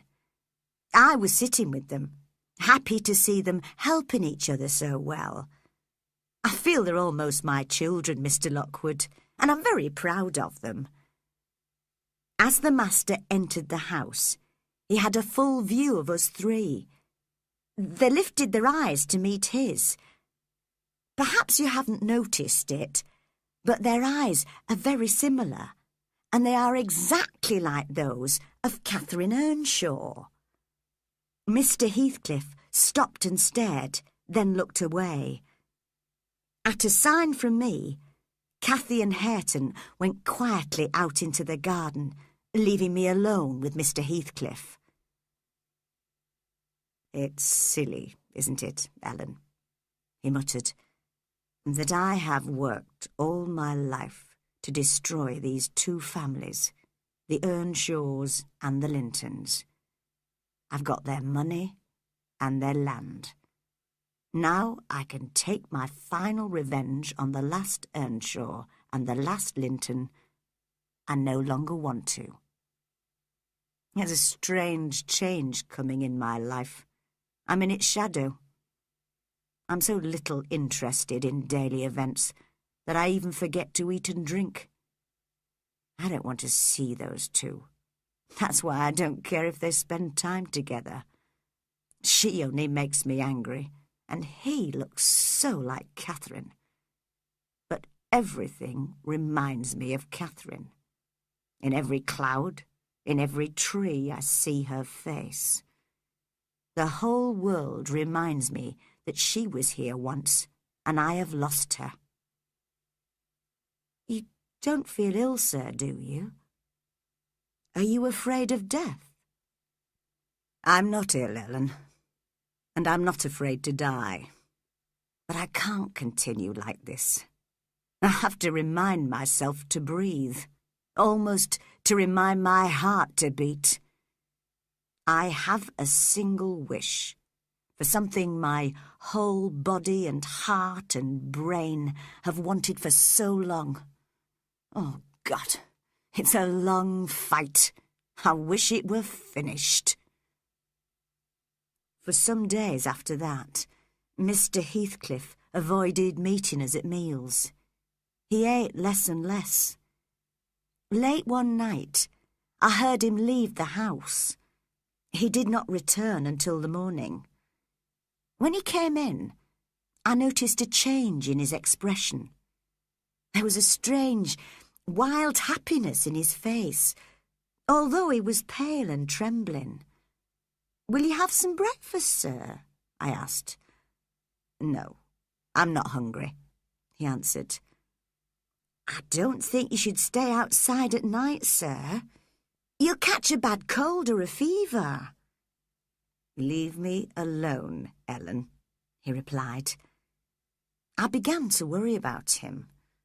He was strong and healthy, but a man must eat in order to live. For the next 3 days, he ate nothing. At every meal, the food lay untouched on the plate in front of him. He did not look at the food or at us. He seemed to be looking at something quite close to him, something we could not see. His fierce black eyes followed it with such eager interest that he sometimes stopped breathing for as much as half a minute. He did not sleep either. For 3 days he had spent the night in Catherine Earnshaw's old bedroom, and I could hear him walking up and down and talking, calling, crying all night. One morning I managed to speak to him and make him listen to me. "Mr. Heathcliff, you must have some food and sleep. Look at yourself in the mirror. You look ill and tired." "It's not my fault that I can't eat or rest. You wouldn't tell a drowning man to rest when he can see the shore. I'm close to what I've wanted for 18 years. Very close. But my soul's happiness is killing my body." "It's a strange kind of happiness, Master. Take my advice and pray to God to forgive you for what you've done wrong in the past, if you think you're going to die." "Thank you, Ellen. You've reminded me of something. It's the way I want to be buried. My coffin will be carried to the churchyard in the evening. You and Hareton will be present, nobody else. And make sure my orders about the 2 coffins are obeyed. I want no ceremony or words from the Bible. I don't believe in any of that." He spent the next night and the next day in Catherine's room, muttering and sobbing all the time. I sent for Dr. Kenneth, but the door was locked, so the doctor could not see him. The following night was very wet, and in the morning, as I walked in the garden, I noticed that the bedroom window was wide open. "He must be very wet if he's in bed," I thought. "The bed is so close to the window. I'll go and look." I found another key which fitted the lock and opened the door. Mr. Heathcliff was there in bed, lying on his back. His eyes were staring at me so eagerly and fiercely, and he seemed to be smiling. His face and clothes were wet from the rain, and he did not move. I realised he was dead. I closed the window. I combed his long black hair from his forehead. I tried to close his eyes, but they would not shut. Suddenly, frightened, I called for Joseph. The old servant came at once, but refused to touch the body. "Ah, the devil's taken his soul! I warned him that would happen," he cried. "You see how wicked he is, smiling at death. But thank God, Hareton Earnshaw will have the house and land now that he should have inherited from his father." And he went down on his knees to pray. Hareton was, in fact, the only one who was sad at Heathcliff's death. He and I were present at the burial. Heathcliff was buried next to Catherine's grave, as he had wished. As we were not sure of his age or anything else about him, there is only one word on his gravestone: Heathcliff. The villagers are very frightened of his ghost. They say he often haunts the churchyard and the moors. Hareton and Cathy will be married on New Year's Day, and they'll move to the Grange. I'll be their housekeeper. Joseph will take care of Wuthering Heights, but most of the rooms here won't be used again. You'll pass the churchyard, Mr. Lockwood, on your way back to the Grange, and you'll see the 3 gravestones close to the moor. Catherine's, the middle one, is old now, and half buried in plants which have grown over it. On one side is Edgar Linton's, and on the other is Heathcliff's new one.